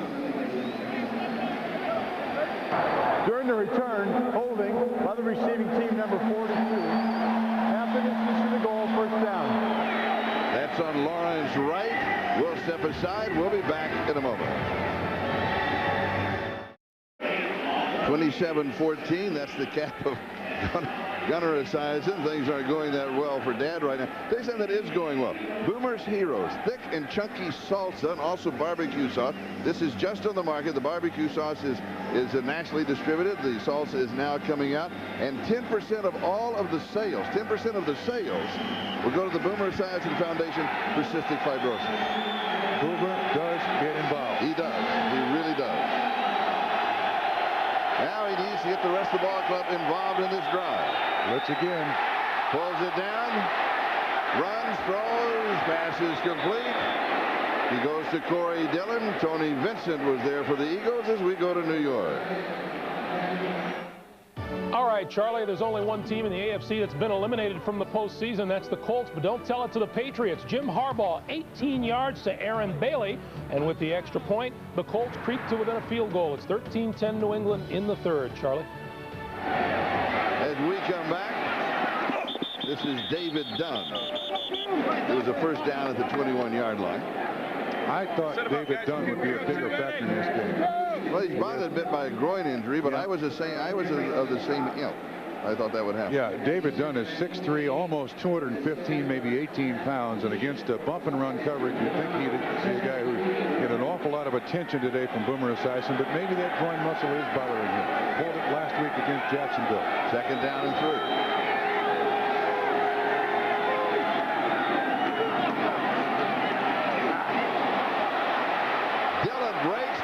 Across the 50, still going to the 40, 35-yard line.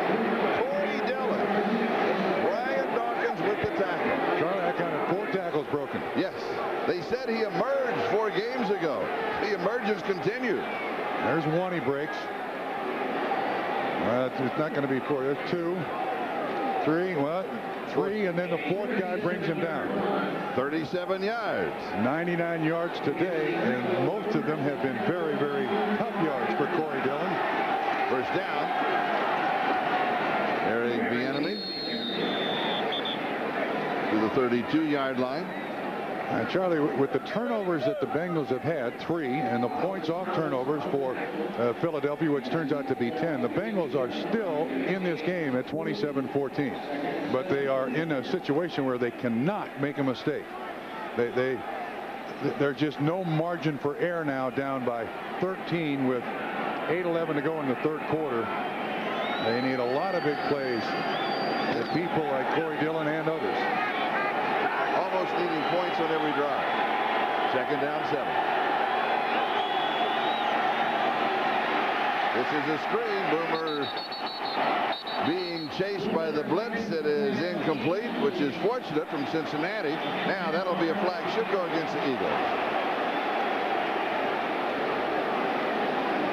That's going to be on Thomas if it's on the Eagles. He got in his face with his hand. May have been retaliation, but that's the one that always gets caught. Never fails. He is, in fact, their best defensive player. Ram gets up and comments, well, that's just foolish. Into the play. You stop the play for a loss. After the pass was incomplete, it was a personal foul, unnecessary roughness on the defense, number 51. 15-yard penalty, automatic first down.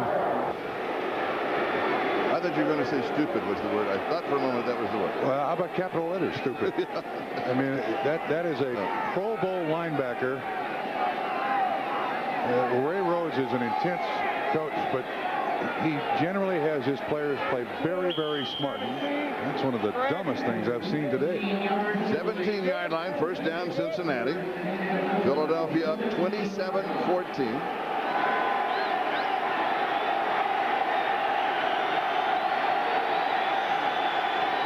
John Carter, the remaining back.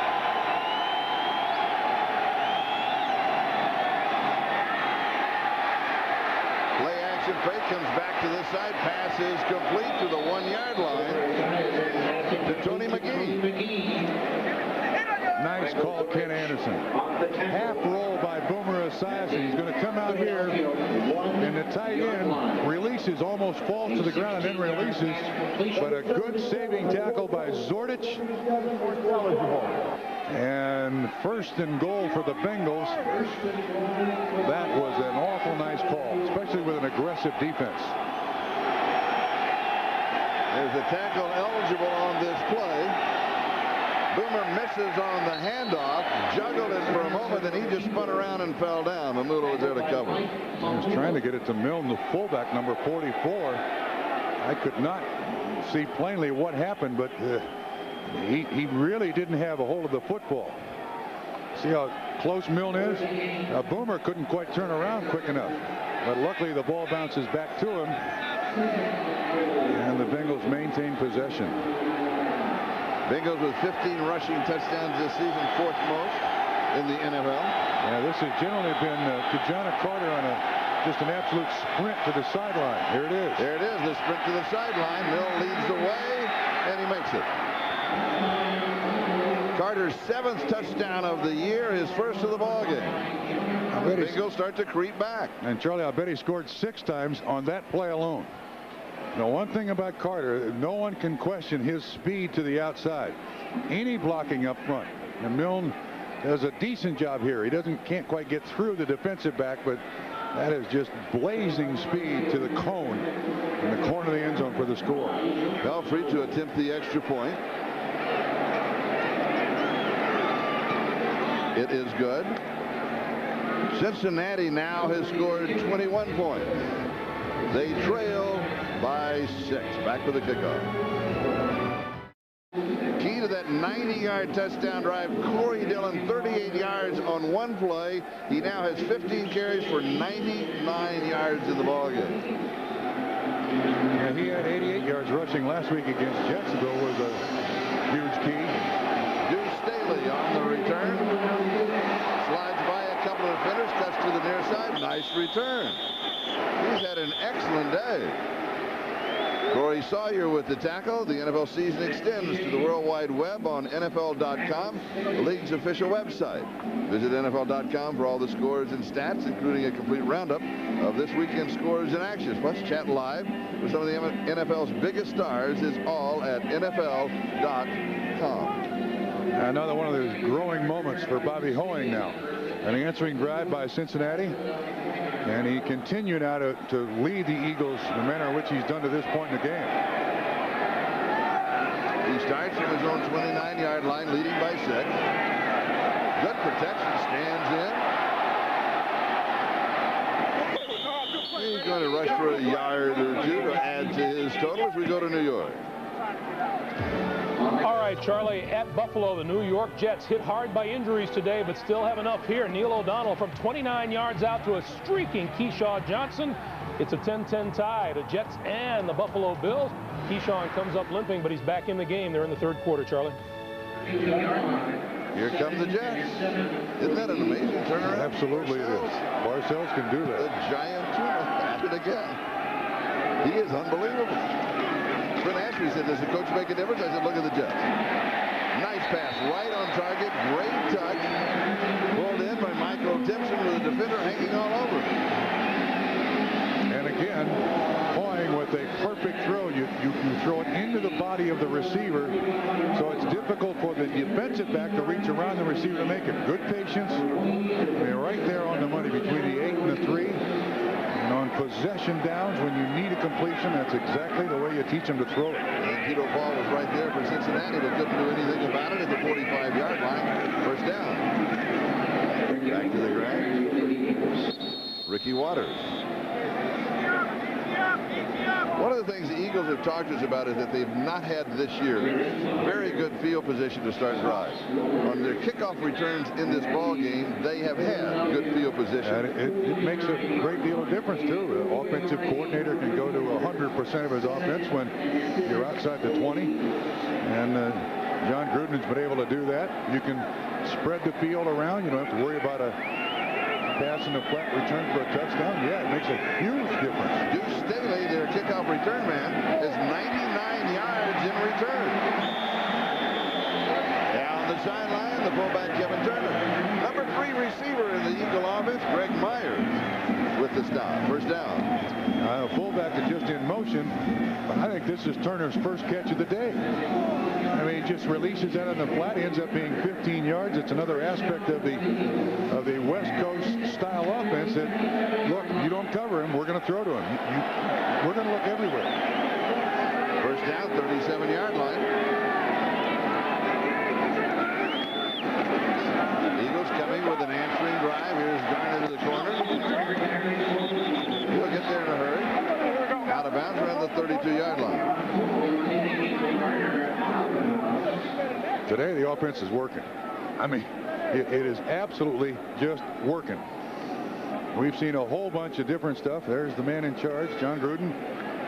Learned his offense from Mike Holmgren at Green Bay. A very young offensive coordinator, but he has called a beautiful game today. Ricky Waters is now the remaining back.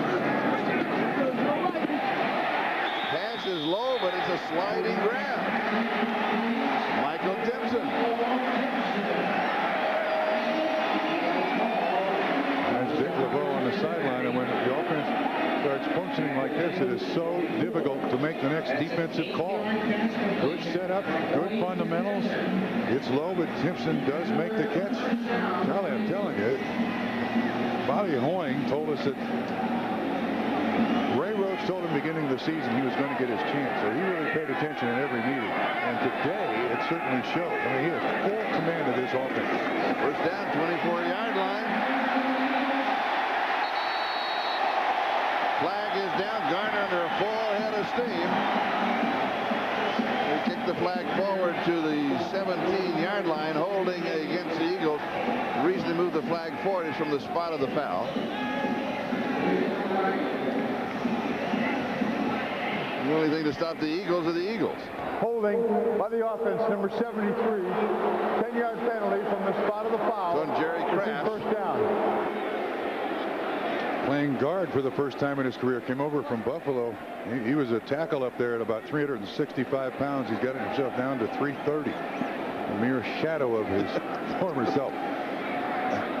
I think before it was a huge shadow. Now it's a very large shadow. Yeah, I guess on that kind of body, when you lose 30 pounds, it's probably wear the same size clothes. It doesn't make that much difference. Nobody noticed.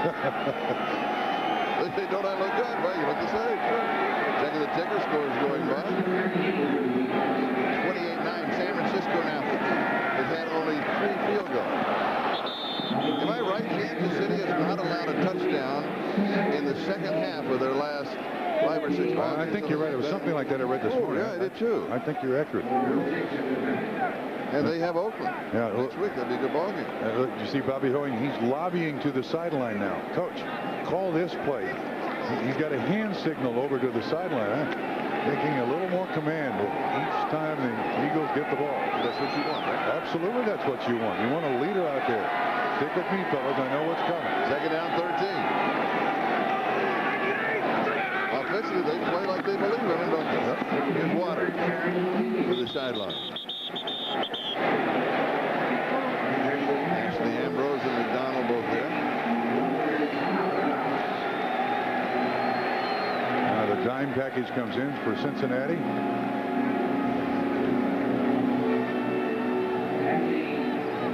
Third down and 9 at the 23. Well within field goal range, of course, for Chris Bonial, who is 2 for 2 now with 100 successful field goals.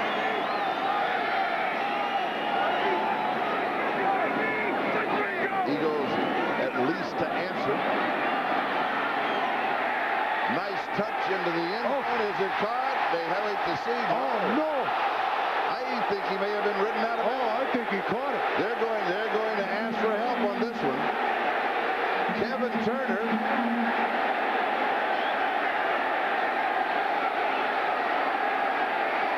Kevin Turner, a brand new father with a great catch.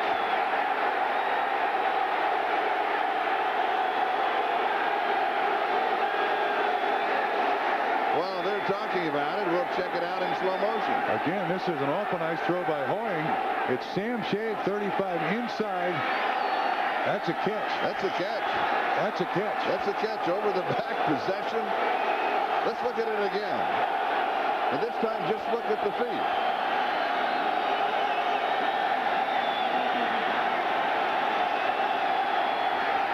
What they're trying to determine is whether or not he had control of the football here. One foot down, has control. Oh, yeah, all the way.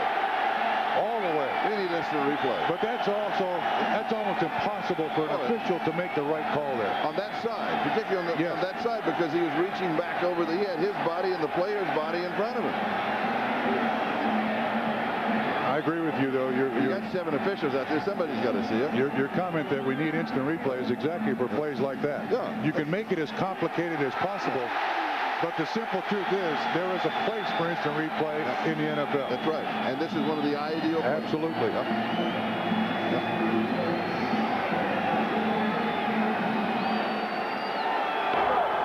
The player caught the pass and was forced out of bounds, so the result is a touchdown. Well, the interpretation was wrong, but the end result was correct. 23-yard touchdown play. That's one of the best touchdown catches I think I've ever seen.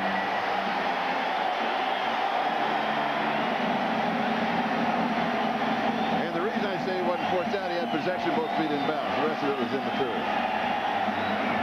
Turner's concentration on this football is perfect. And if the defender turns around at all and looks, both feet are down when he catches it. That is an outstanding catch. And I believe it's now 5 straight times that Philadelphia has scored. The last 5 times they have touched the ball or had the ball, they have scored. 3 times into the first half, first 2 into this half. That's right. Listen to Channing. He's good. Here I'm Channing, Bobby. Flag down. Nolan Reese is the son of Kevin Turner. Friday night, just in time to celebrate Dad's touchdown. Keep this tape. You can show him later.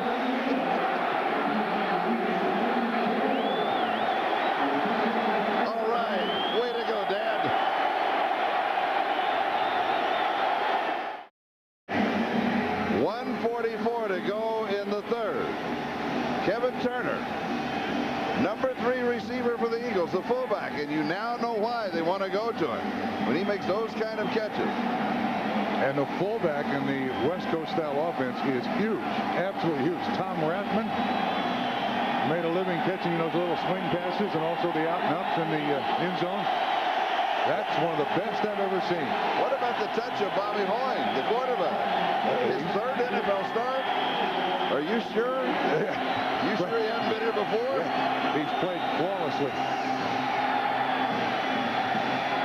Eric Bieniemy, he's at a workout. Kickoff return.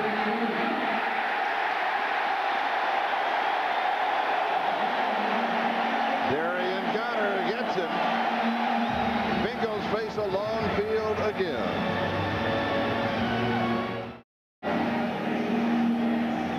Welcome back to the Vet in Philadelphia. The chant has been up.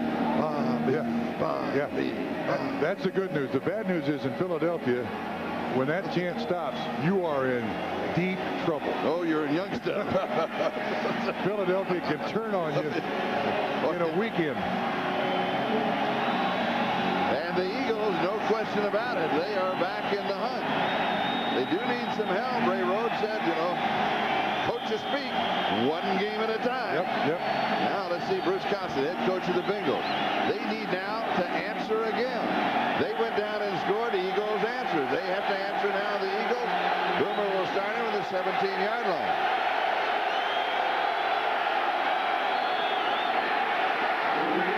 Corey Dillon slips as he makes his cut. We go to New York for an update.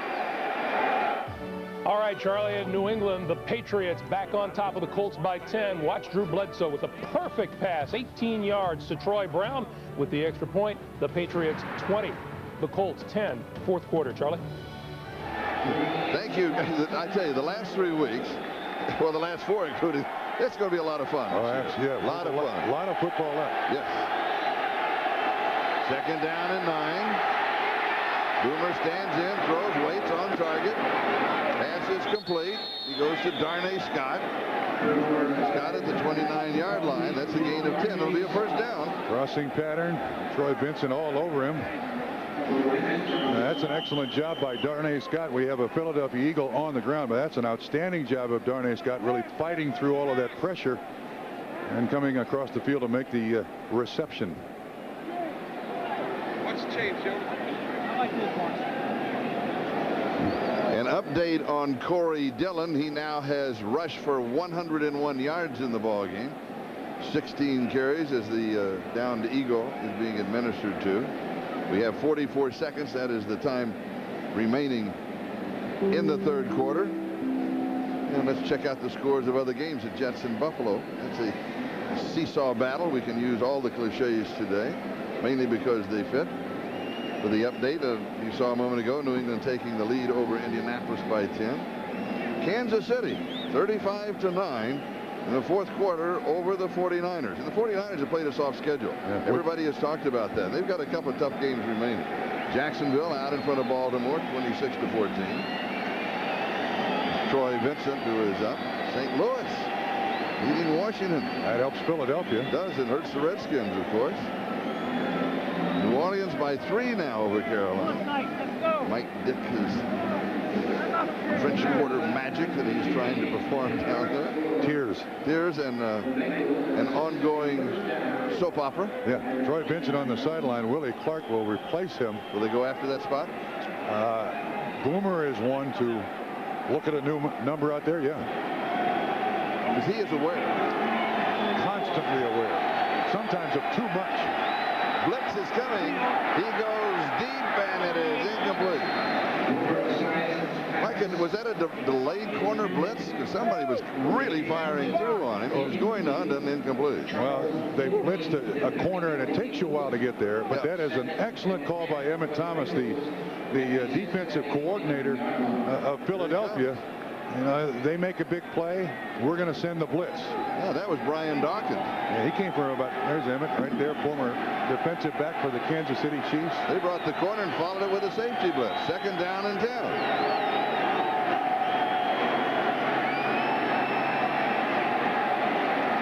Dillon now squirting through out to the 34-yard line. He got a couple of extra yards in there that I didn't think were there for him. He's a good patient runner and a big strong kid. Every time he runs the ball, you don't see many people stop him. With the blitzing defenses at the Eagles show, now I know why you say when I ask you, why doesn't Boomer hurry up? Not against his defense.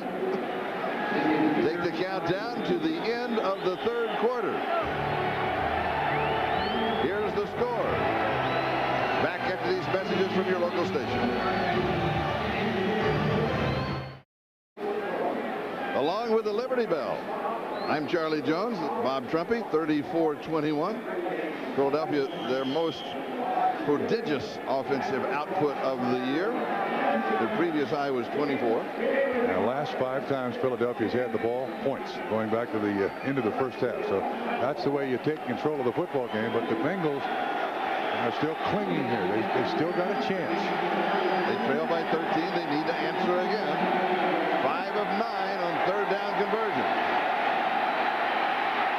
Boomer on the run. Fires, and no, they're saying it is incomplete.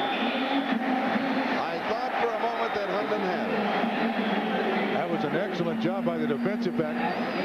Knocked it right out of his hand. Boomer again avoids the rush, steps up. Who is it that hits him from behind? It's Stevens. If Stevens is not there right at the moment the ball gets into Hundon's hands, it's a completion. Excellent job by Matt Stevens. So Lee Johnson now will kick to Freddie Solomon. Stevens saving the first down. High snap, pull down. Good kick. Taken at the 20-yard line. Slips under one tackler, returns for 4 yards following the 45-yard kick. The Eagles have the ball and they have the lead. We'll be back in a moment. The NFL on NBC is brought to you by Chrysler, engineered to be great cars. By Castrol Syntec, the full synthetic motor oil that protects in ways other oils can't. And by Staples, the office superstore.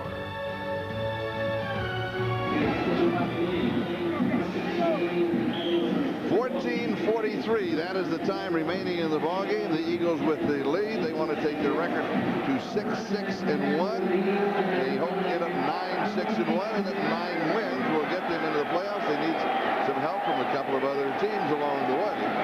But right now it looks doable. Gardner is dead. That is Steve Tovar who really decks it. Now the last 5 possessions of the Eagles. And this goes back to the first half.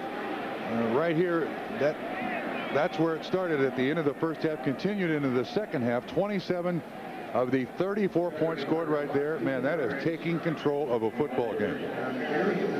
Coaches just hope for a situation like that. You'll take it anywhere. And the offensive coordinator, John Gruden, has seen his young pupil, one Bobby Hoying, look like he's been in his offense his entire life. 20 of 31, 214 yards, 4 touchdowns, only 1 interception. That's the only interception he has suffered in the NFL. He is on target again. Michael Timpson close to the first down marker. Let's go to New York for an update. Charlie, tie game in Buffalo until this play. Todd Collins under the rush gets it off over the middle. Watch the terrible job of tackling by the Jets in the secondary. The end result is a 62-yard touchdown and the go-ahead score for the Bills. They lead the Jets 17-10 with a little over 12.5 to play in regulation. Charlie? That one may go right down to the wire. You have that feeling about something? Yeah, you're right. Those two teams always play each other very, very close, and the Jets are not about to give up. Third down, a little under a yard to go for the first down. Play action. Timing pattern deep, and it's incomplete. Overthrowing Jason Dunn, the only tight end who hasn't scored a touchdown. For the Eagles, their other two, Jimmy Johnson and Chad Lewis, both have scored. And you see the disappointment on Bobby Hoying's face? Yeah. 5 straight drives they score. Oh, man, this is a bummer. But and he had him open, too. Yeah, he did. He was a little long on the throw. But there was enough pressure that made it a difficult throw. Greg Myers is the return man. Tom Hutton will kick it away.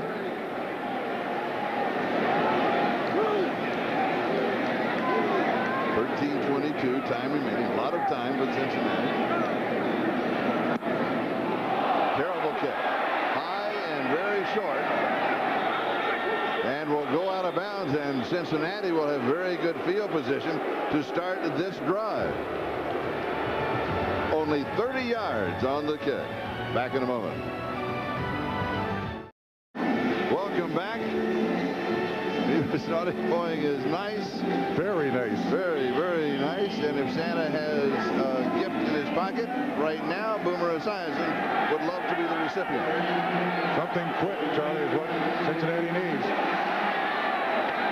There's a quick completion and a first down to the far side. Now, the last 5 possessions of Philadelphia, they scored. Here are the last 5 possessions of Cincinnati. Not good. Not good at all. Just 1 touchdown. That was an answering drive. Then the last time they hit it, 4 downs and out. That includes the punt. Any points, need them now. They're hurrying up the offense just a bit. Not as quick as it was last week. Here is Dillon. He's really a horse, isn't he, Dillon? Yeah, absolutely. And the magic not here today for Boomer. More yards to this point, but he hasn't really controlled Philadelphia the way Boomer did last week against Jacksonville. Second down.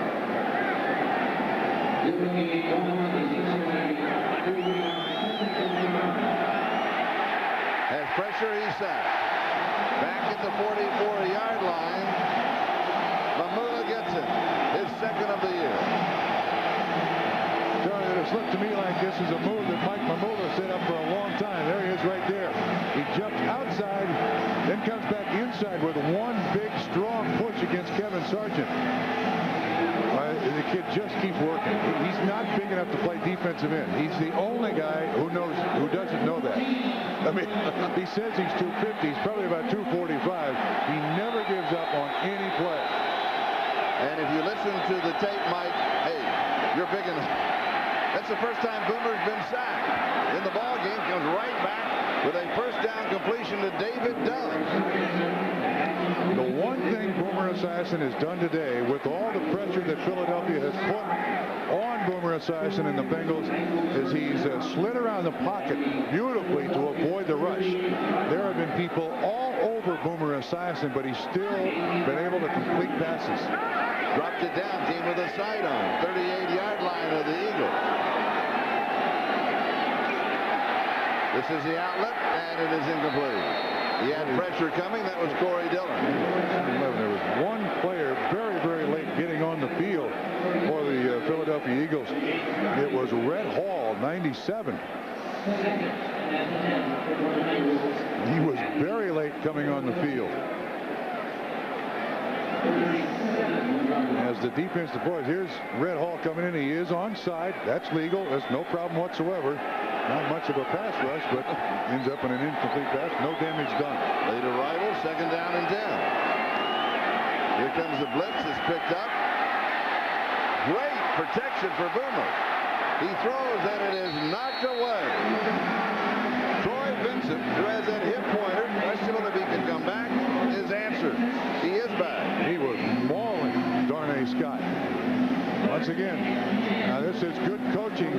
You run with the quarterback. Look at that. Oh, now that's pass interference. Absolutely it is. I thought it was. Absolutely it is. Are they not calling it anymore in the National Football League? Well, apparently today they've let up on it a little bit, but when you have aggressive corners, there's going to be contact from the first snap to the last snap. And Troy Vincent, one of the best at it.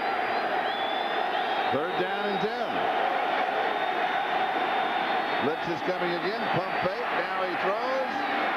And it is caught in traffic. James Hunden. That'll be a first down. 11 yards on the play. It was third down and 10. Again, Boomer Esiason avoids some pressure. Not a lot. But the crossing pattern again worked. You see Darian Conner, 93, right in his face. Boomer pumps. Darian Conner jumps up the air. Still makes the completion. Third down, 8 of 13. 7 first downs. Whoa. Here's the pitch. Corey Dillon. Hurdles, 20, spins, 18-yard line. Remember, the margin is 13 points, and there's still a lot of time. 10 minutes, 36 seconds, and counting. Good block here by the tight end on Mamula. McGee gets him right there. Now watch this leap. He just avoids all of the bodies there. Almost caught from behind by number 97, Red Hall. And Corey Dillon keeps those legs driving. Reminds me of Skeets Nehemiah, the way he came over the hurdle. Ronaldo, good jumping. Yes, he could. James Hunden on the receiving end. Now again, this is the experience of Boomer Esiason. He said, let's go, man, get back here. But the reception goes out of bounds, stops the clock, going to give Cincinnati as much time as possible. And that's part of the veteran experience of Boomer Esiason.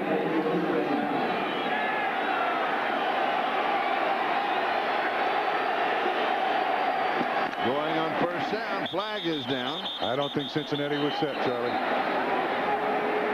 Taglia, the intended receiver.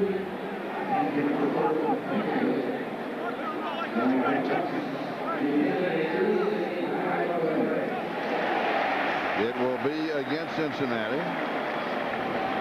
Just a little too quick in the setup there.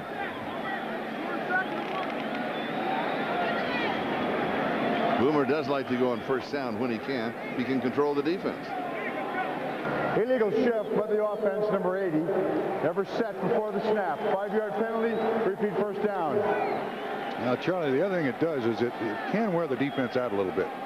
You know, when you get up there and you snap and there's play after play after play, it can wear the defense down. Remember, this drive started at Cincinnati's 36-yard line, so Boomer's done a good job here of one, saving time, two, getting the ball on the field. 10 minutes left. Blitz is coming, picked up, throws, end zone, tipped, it is incomplete. Darnay Scott, the intended receiver, Troy Vincent, again with the cover. And that's the matchup they wanted. Inside motion, then the slant. Vincent, a very, very quick defensive back right there to knock the ball away. That is perfect coverage. Second down and 15, Eagles 18-yard line. Philadelphia up 34-21. Boomer throws. This one is complete to the 9-yard line. Darnay Scott has it at the 9. It will be third down. 9 yards on the play. So it'll be third down and 6. Boomer picking up the tempo. Not quite as fast as it was last week, but in the latter part of the ball, he's starting to pick up a little bit more and a little bit more. And you can see some fatigue in the Cincinnati receivers. Darnay Scott very late getting out.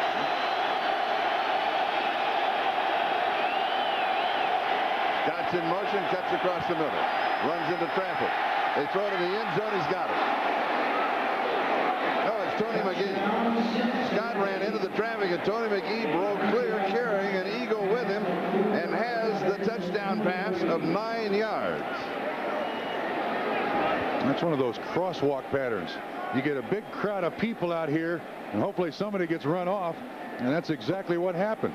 Tony McGee kind of breaks loose. There's decent coverage, but the safety is late getting over there. That was a brilliant drive by Boomer Esiason and the Cincinnati Bengals. Did you see what happened to Darnay? Somebody grabbed a jersey and spun him around in all that traffic. Here's the extra point. It is good by Doug Pelfrey. And Cincinnati climbs right back in it.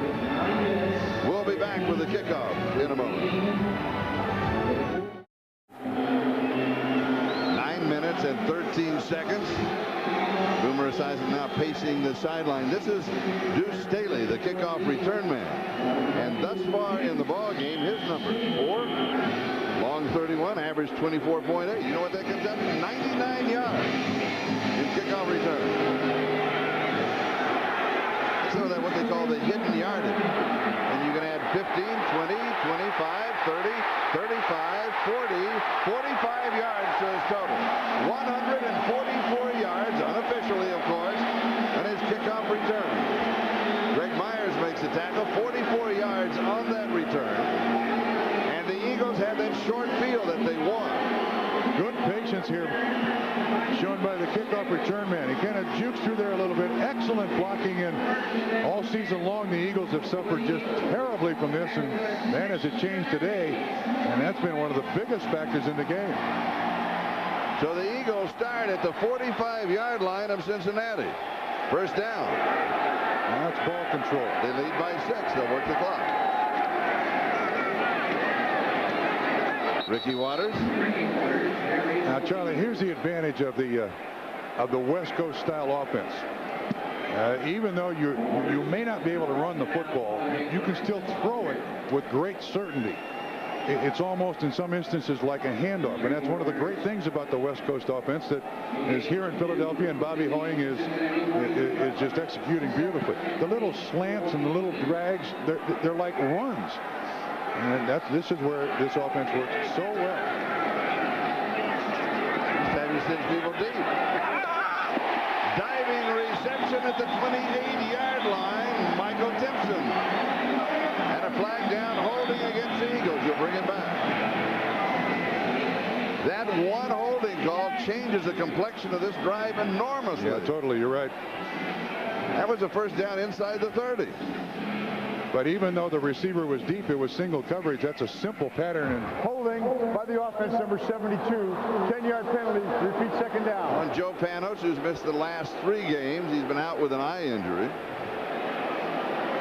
He was one of the additions that they really wanted back there. 72 right there. He's holding on to Dan Wilkinson, 99. And it's a pretty easy call. And Panos had to have his retina reattached. He was poked in the eye. Ball goes back to the Eagle 47-yard line. And it's second down and 18.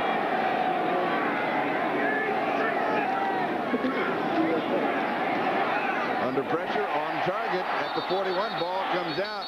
They're going to rule it incomplete. Eddie Solomon, the intended receiver, did not have possession. So it will be third down and 18. Yeah, well, this is something we've not seen from Philadelphia since midway through the second quarter. They've been able to sustain drives, move the ball down the field, make those catches, not make the mistake that results in a penalty, and suddenly, look what Kansas City's doing. 44-9 over 49. Week after the other team clinches, that's when I want them. It's like a homecoming opponent. Third down 18. We're at one of the defining moments of the ball game. Yeah, the only thing here for Hoying, don't turn it over. Here comes a double blitz from the backside. Rolling right, throwing, pass is a diving grab, and maybe it's on. He may have picked up the first down. He needed 18. It was third down and 18. He goes to Irving Fryer. That is a first down, too. Fryer, who has now caught passes in his 14-year career from 19 different quarterbacks. And he likes the way Hoying throws it. He told us yesterday. Yeah, Sawyer slipped down, and Irving Fryer did not have the first down, and just in the professional ranks, you can still roll rolls for the first down. Huge conversion for Philadelphia. Third and 18. Ricky Waters starts off with a stutter step, heads to the sideline. That will stop the clock with 7:04 left in the ball game. Ambrose was chasing him. And that Philadelphia, that got him out of a huge jam. And we'll come back to haunt this man. Yeah, absolutely, because now, even if they can't convert here and get another first down, a punt placed perfectly will give Cincinnati 85 or 90 yards to score, and that's exactly what most coaches would like to have. Second down and 6. Goes to the far side. Pass is complete. That's Kevin Turner, the new dad, with a new touchdown earlier in the ballgame. And one of a great catch. Yeah, again, though, this is just like he's got linebacker coverage on him, and this is just like a run, Charlie. When you can single up a running back on a linebacker, that's Tovar trying to keep track. Catches it on the second time for the first down. But alert enough to drag the toe. Yep. Dot the I, as they like to say. First down.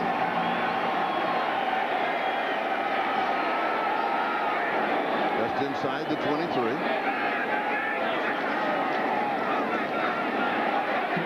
And the pitch to Turner. He's rejuvenated this offense. He's to the 15. Charlie, what's happened is that the Bengals defense have faced so many snaps. Remember, Philadelphia had 44 snaps in the first half. and then continue their dominance in the third quarter. The defense has been on the field so long in this game now that it's beginning to show signs of wear. He spotted at the 16, so it's 2nd down and 4. Inside the 20 today, 4 times, 2 touchdowns, 2 field goals. Capitalizing in the red zone. Ricky Waters. He must break a half a dozen tackles to work his way to the end zone to put the capper on the ball game for the Eagles.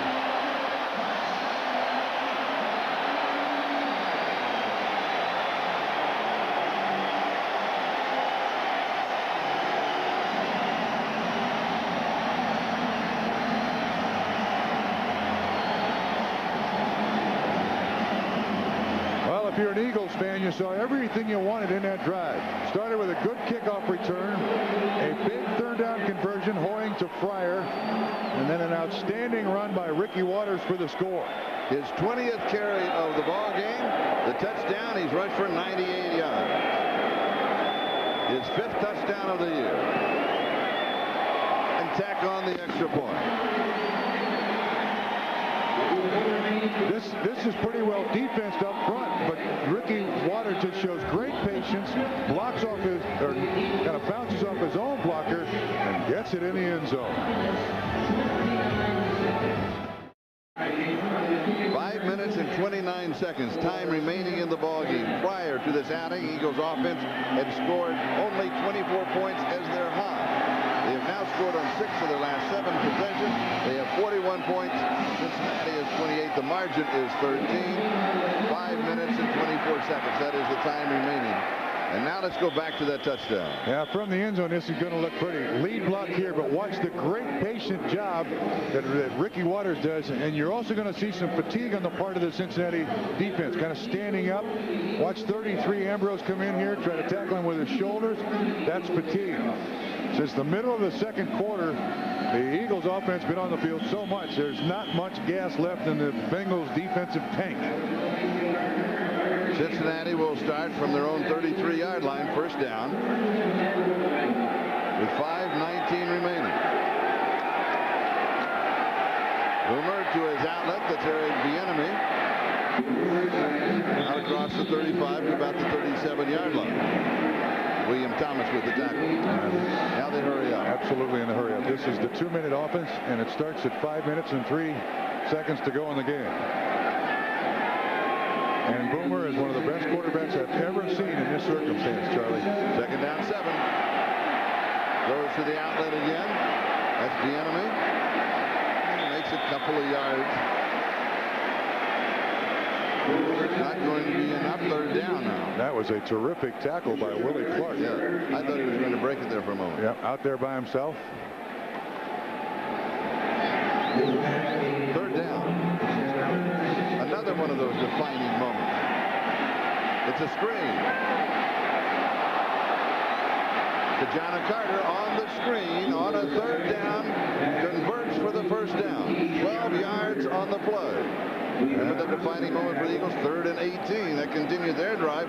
This continues the Bengal drive. Yeah, and Esiason telling his players, get right back to the line of scrimmage. Now this is where the headset and the communication from the sideline works beautifully. 4-man rush. Going deep into single coverage. Adjustment downfield. Pass is complete. Darnay Scott. Scott is answering here in the 4th quarter. Again, Troy Vincent, who has been the man in coverage all day long on Darnay Scott. And it looked like Troy Vincent that hip pointer was bothering him. He couldn't really stay with Darnay Scott. Beautifully thrown by Esiason. Big pickup. 41 yards on the play. 1st and goal, 8-yard line. Outlet flag down, and Bieniemy is down. Yeah, I don't think the Bengals were set again. Matt Stevens with the tackle.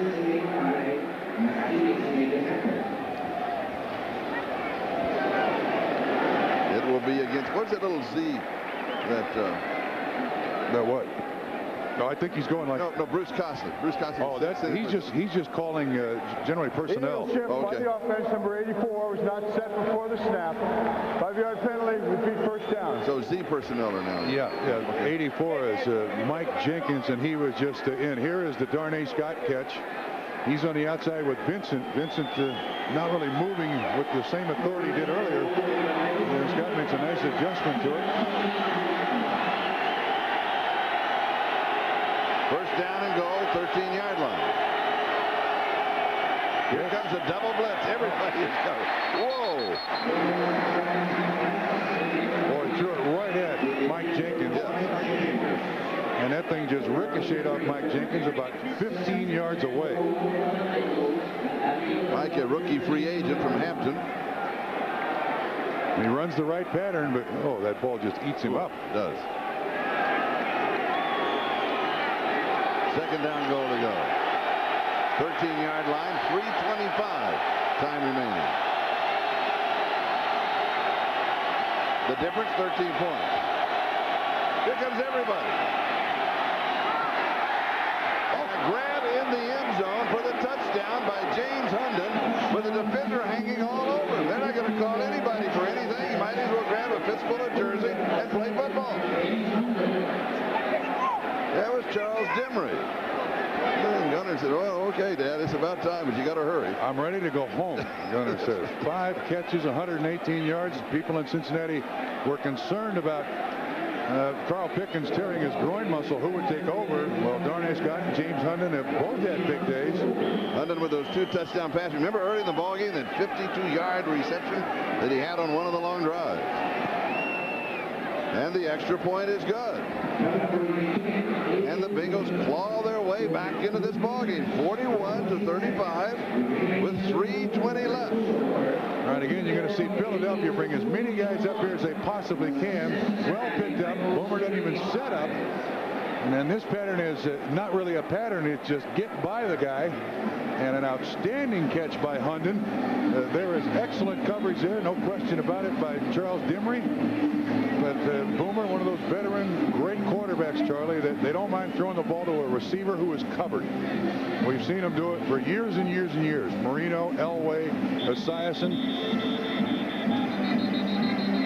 Now the question for Cincinnati is, can they stop the offense of the Eagles? And they haven't been able to do that, have they?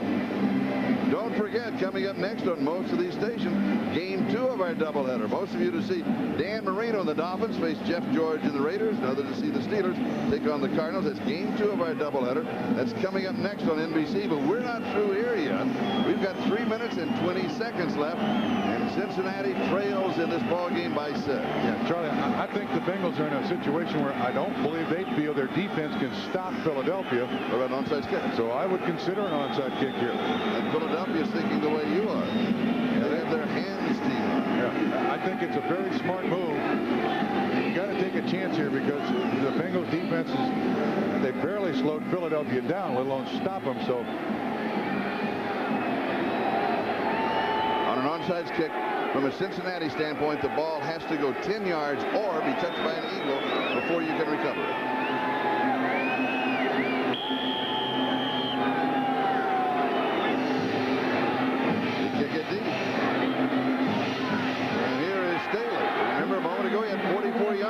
Kickoff return. Here he's got 10, 15, about 21 yards on the return. Sam Shade with the tackle. 22 yards on the return. I believe he has about 160 yards in kickoff return somewhere in that neighborhood. Certainly been a big factor in the Eagles' success today. 166. 166. And here's Bobby Hoying. How about those numbers in your 3rd NFL start? 23 of 36, 251. Let's see if the Bengals defense can come up with something. They need field position for the offense. They need the ball. Philadelphia at their own 31-yard line, first down. Charlie Garner. Garner cannot make the corner. He is cut down by Greg Myers. Cincinnati may want to start working the clock and using their timeouts, and they'll take their first one here. What they're trying to do is preserve as much time between now and the 2-minute mark, so if they can hold them when they get it back, they don't care if they're out of timeouts, but so that they control. Sure. Yeah. They control the offense. Well, the defense, the only way a defense can stop the clock is with the timeout. The offense can stop the clock with an incomplete pass, a ball just put down into the ground or go out of bounds. So, yeah. All right. right, now while we have this timeout, let's see what's going on. Buffalo defeated the New York Jets 20-10 in a good ball game. Indianapolis loses by 3. That's the final to New England. This is amazing to me. Kansas City 44. I don't care when you play the 49ers. 44-9. That is a statement by the Chiefs. Jacksonville in the 4th, leading Baltimore just by a couple. St. Louis in front of Washington. We got a couple minutes to go in that ball game. We've got 3 minutes to go in it. Second down. All the way at the line of scrimmage. Oh, he was wide open. Renard Wilson knocked it down. Now, they said that he is an A-gap blitzer. Now, I didn't want to say it at the time, but what is an A-gap blitzer? Well, I'll explain in a minute. Okay. You see Pryor running a crossing pattern. He's wide open. An A-gap blitzer is an outside blitzer, somebody who stands on the outside shoulder of the tackle and rushes to the quarterback. They're trying to teach him the other aspects of the game of football. That's what he did at Florida State, that A-gap blitzer. Third down and 10. Here's the blitz coming. Picked up.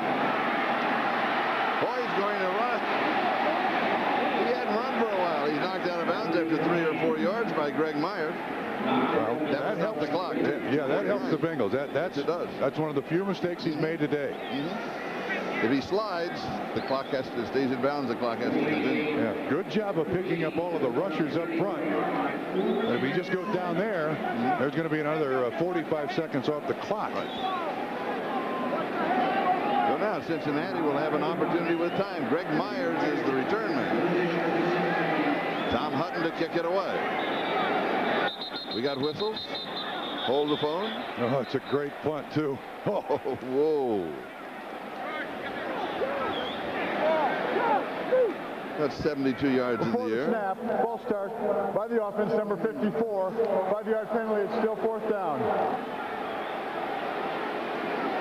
That's on Jeff Harrod. He's on the kicking team, one of the special team members. You see Ray Rhodes. There's still some doubt in his mind as to what's going to happen here. The way Boomer Esiason got the Bengals down the field last time they had the ball, and only leading by 6. This game is not over.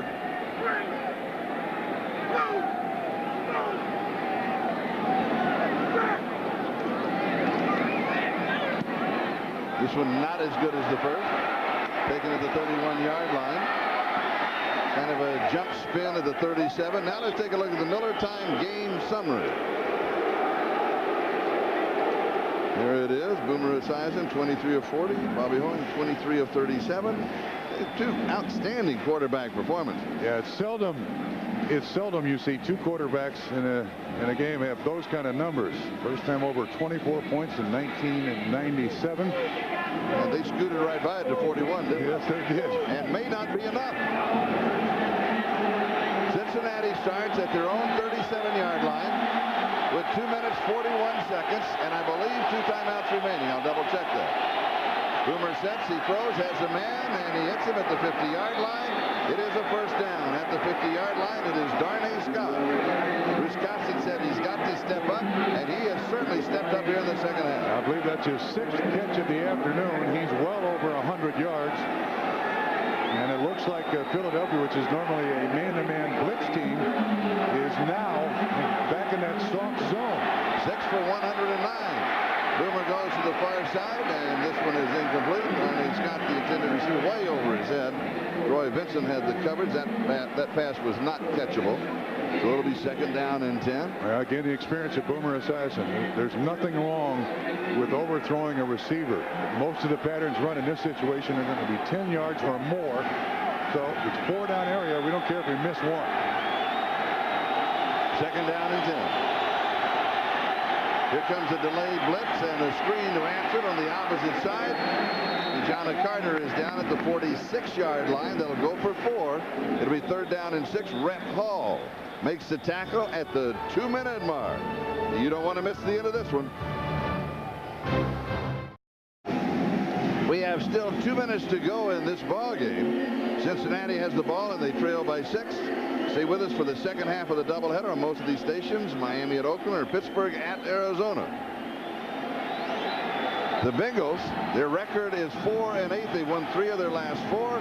The Eagles still in the hunt. Their record is 5-6-1. Look what Boomer has done in the second half. 17 of 27 for 199. 2 touchdowns and an interception. Calling at least 2 plays in the huddle, maybe even 3. A hurry-up situation with 2 timeouts left. Is Boomer Esiason the quarterback of the future for the Bengals? No, he is not. He is not the quarterback of the future. But he's playing like one, isn't he? Yes, he is. Third down. Here comes the blitz again. It's picked up. Good protection. Fires over the middle. Pass is complete. Has the first down. That's David Dunn, who hangs on to it and backpedals inside the 30-yard line. 15 yards on the play. Backpedaling with Zordich hanging all over it. Charlie, great protection by the Bengals offensive line. That was 3rd and 6. Fires again. This one is over the middle. Goes to Darnay Scott. Scott is inside the 15-yard line. Minute and a half left. Charles Dimry with the tackle. Here come the Bengals. And Charlie, you notice the Philadelphia Eagles are not even getting down in their stance. They're barely set to go. Boomer sets. Boomer sets. Boomer waits. Boomer waits. Waits more. Throws back to the end zone. No, did not get both feet down. Could not get both feet down. And that was James Hunden. Gunners, way to go. Gunner's a little more interested. Oh, you bet. But you can see fresh people coming in for Philadelphia. Again, excellent pass protection. Boomer looking around. So it looks like it should have been a clean catch, but it just got right through Hunden's hand. Oh, he thought he had it. Look at that. 1:13 time remaining in the game. 41-35. The margin, 6 points. Eagles need some pass rush here, Charlie. He's got entirely too much time to throw. They show their blitz. Here comes everybody. They have 3 in coverage. The fade in the corner. Grab. Is it there? No, they're going to say no. Whoa, David Dunn, I thought he had it. So did I. Willie Clark was there with him. It will be 3rd down. Charlie, it looked to me like the Eagles brought 9 guys. Well, 8. 8. You're right. Yeah. And there's pass interference on that. A little pushing and shoving. But that ball was caught. Yeah, they're not. That ball was caught. Save that. That ball was caught. I don't know if both of his feet were in, but that ball was caught. Well, let's look at it again, and we can see if we can pick up his feet. We'll do it in a minute. We'll save that one for you. Don't worry. 3rd down. Here they send everybody. 3 in coverage. Battling for it, and flag down. Flag down. Charles Dimry and James Hunden. Cincinnati total yards 496. Pass interference against Eagles. Philadelphia's total offense 446. Whoa. 1, look at the pressure. 2, it's just a fade, and you're hoping for the Pass flag. interference by the defense, number 38. The ball is placed at the 1-yard line, 1st down. With 1 minute and 3 seconds. Now, I have a thought. Do you want to score quickly? Absolutely. You don't want to wait? No, you don't want to give the Eagles too much time. Well, get it in the end zone.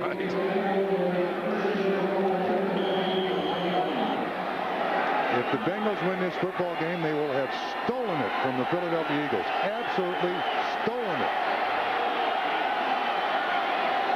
Into the end zone, it is Brian Milne with the touchdown. 2nd touchdown of the year for the fullback. That is now 20 points scored by the Cincinnati Bengals in the 4th quarter. At this point, we have the tie ball game. 41-41, extra point to come. And we have exactly 1 minute left. Doug Pelfrey. The holder is Lee Johnson, and Greg Truitt is the snapper. That is the trio to take the lead. High snap, good hold, down, and it is up, and it is good. And Cincinnati is in front, and credit Lee Johnson on the high snap. He grabbed it and pulled it down. Absolutely credit Lee Johnson. Oh, yes. How How about that? Philadelphia scores on 6 of 7 drives through the second and third quarter, and then the Bengals score on 2 straight in the fourth quarter. They've now scored 21 fourth quarter points, and they have just flat worn out. That up-tempo has just worn out the Philadelphia Eagles defense, and Gunner now back in it. He's right in the middle of it, isn't he? Yes, he is.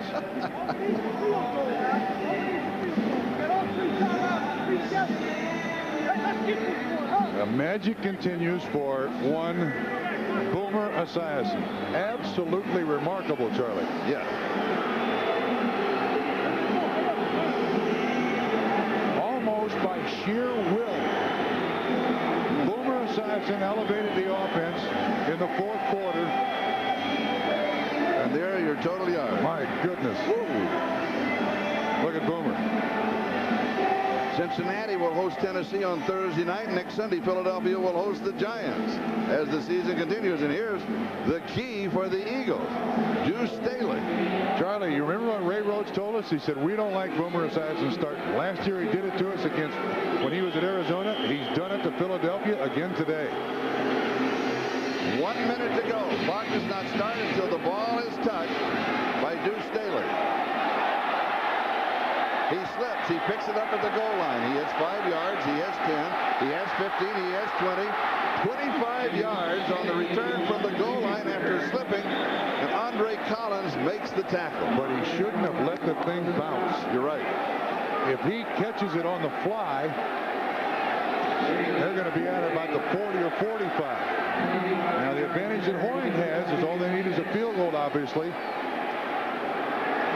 And to this point, Bonio's longest kick of the season has been 48 yards. We have a timeout called on the field. Andre Collins is down on one knee. You know, I look around Veterans Stadium. There's a lot of people missing here. What are they doing going home? Oh, you didn't want to miss this one. Bruce Staley, number 22 for the Eagles. Their extraordinary kickoff return man has returned 7 kickoffs in the ball game for 195 yards, and the cheer is for this man, Bobby, Bobby, Bobby. Meanwhile, we'll check out all the scores quickly for you around the league. Here's Cincinnati leading by 1 with 54 seconds. Buffalo defeats the Jets by 10. Don't forget the second half of the doubleheader on most of these stations. New England defeats Indianapolis by 3. Kansas wallops the 49ers. Whoa. But now back to this one. First down, 26-yard line. 6 defensive backs for Cincinnati. 54 seconds. As time throws downfield, pass is complete. 50-yard line, 47-yard line. Irving Fryer. Here come the Eagles. They want a timeout. Tito Paul was the man. Well, I'll put it this way: the man in coverage. But again, Irving Fryer with all the years of experience. Here's the matchup. He gets Tito Paul to turn. Paul thinks he's going deep. That's an easy completion. That's just taking advantage of a young man without a lot of experience. 29 yards to the Cincinnati 45-yard line. The Eagles have 2 timeouts remaining, and Cincinnati has 1 timeout remaining. And Chris Bonio inside of 35, 13 of 13, 6 of 14 from 35 yards plus. You mentioned his longest 48. Obviously an accident. But well, they would like to get the ball to around the 20-yard line. Yeah, and the coaches know those numbers. Oh, yeah. And they'll build their next couple of calls to that spot.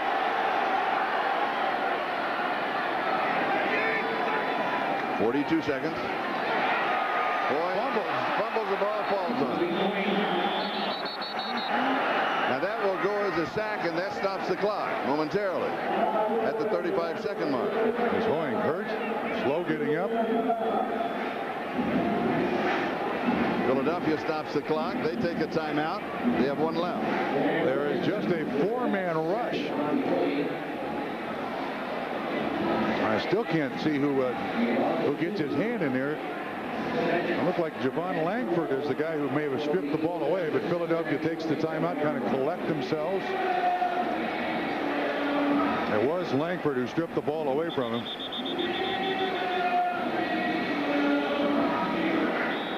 .35 seconds, time remaining in the ball game. Ray looks pretty calm there. We both know better. But not inside. Inside, it's a mixed master churning. And it is also for Bruce Coslet. I said to you, is it fun being a head coach? You said, no, it's never fun being a head coach. Describe it a different way. Second down. Throws almost intercepted. Almost intercepted.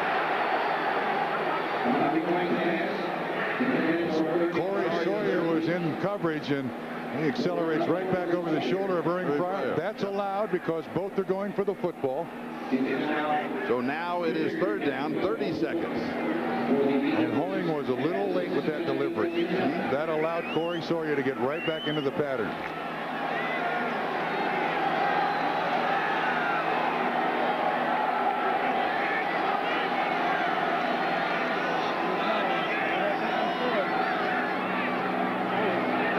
Coming, steps forward, pass is complete.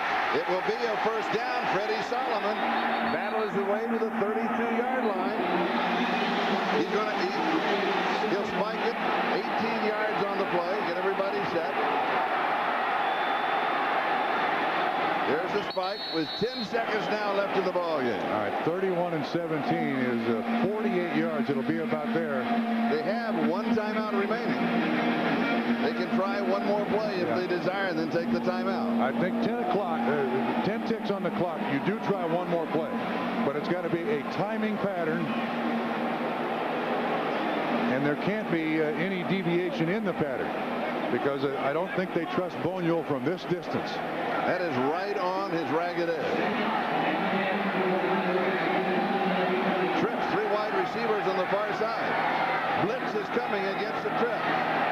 Comes back to the single coverage on this side. It is complete. Irving Fryer out of bounds, stops the clock, bows to the audience. 5 seconds left. Boomer looks on. 17 yards. Now will be up to Chris Boniol. Charlie had 3 trips left. Single coverage. Fryer to the right. And it was a rather easy completion. 21-yard line. 31 yards on the attempt. Hitting from 33 and 26 in the ball game. 2 of 2 going for the hat trick and the victory. And Cincinnati may want to ice him. They had one timeout remaining. Now the most accurate kicker in the National Football League at this moment. Until next Thursday.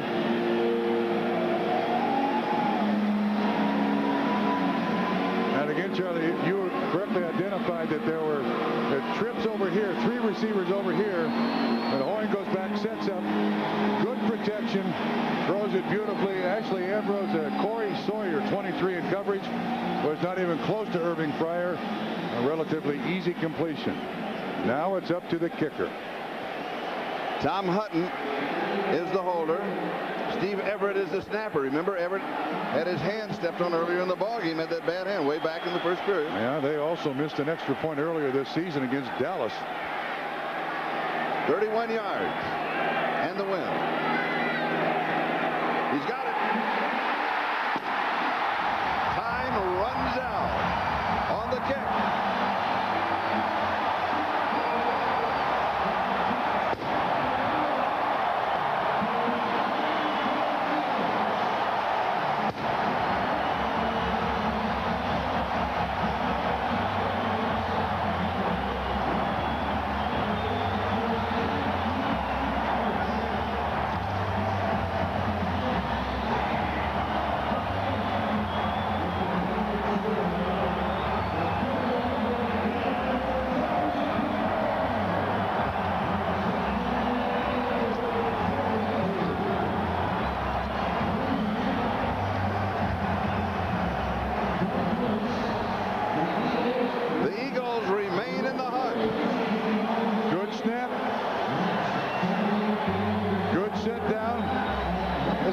center cut.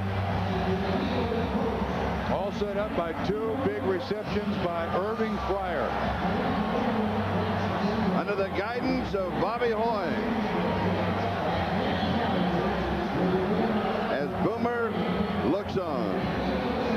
Final once again, Philadelphia wins at 44-22. For Bob Trumpy, I'm Charlie Jones. So long from Philadelphia. You're watching the NFL on NBC Network of the Super Bowl.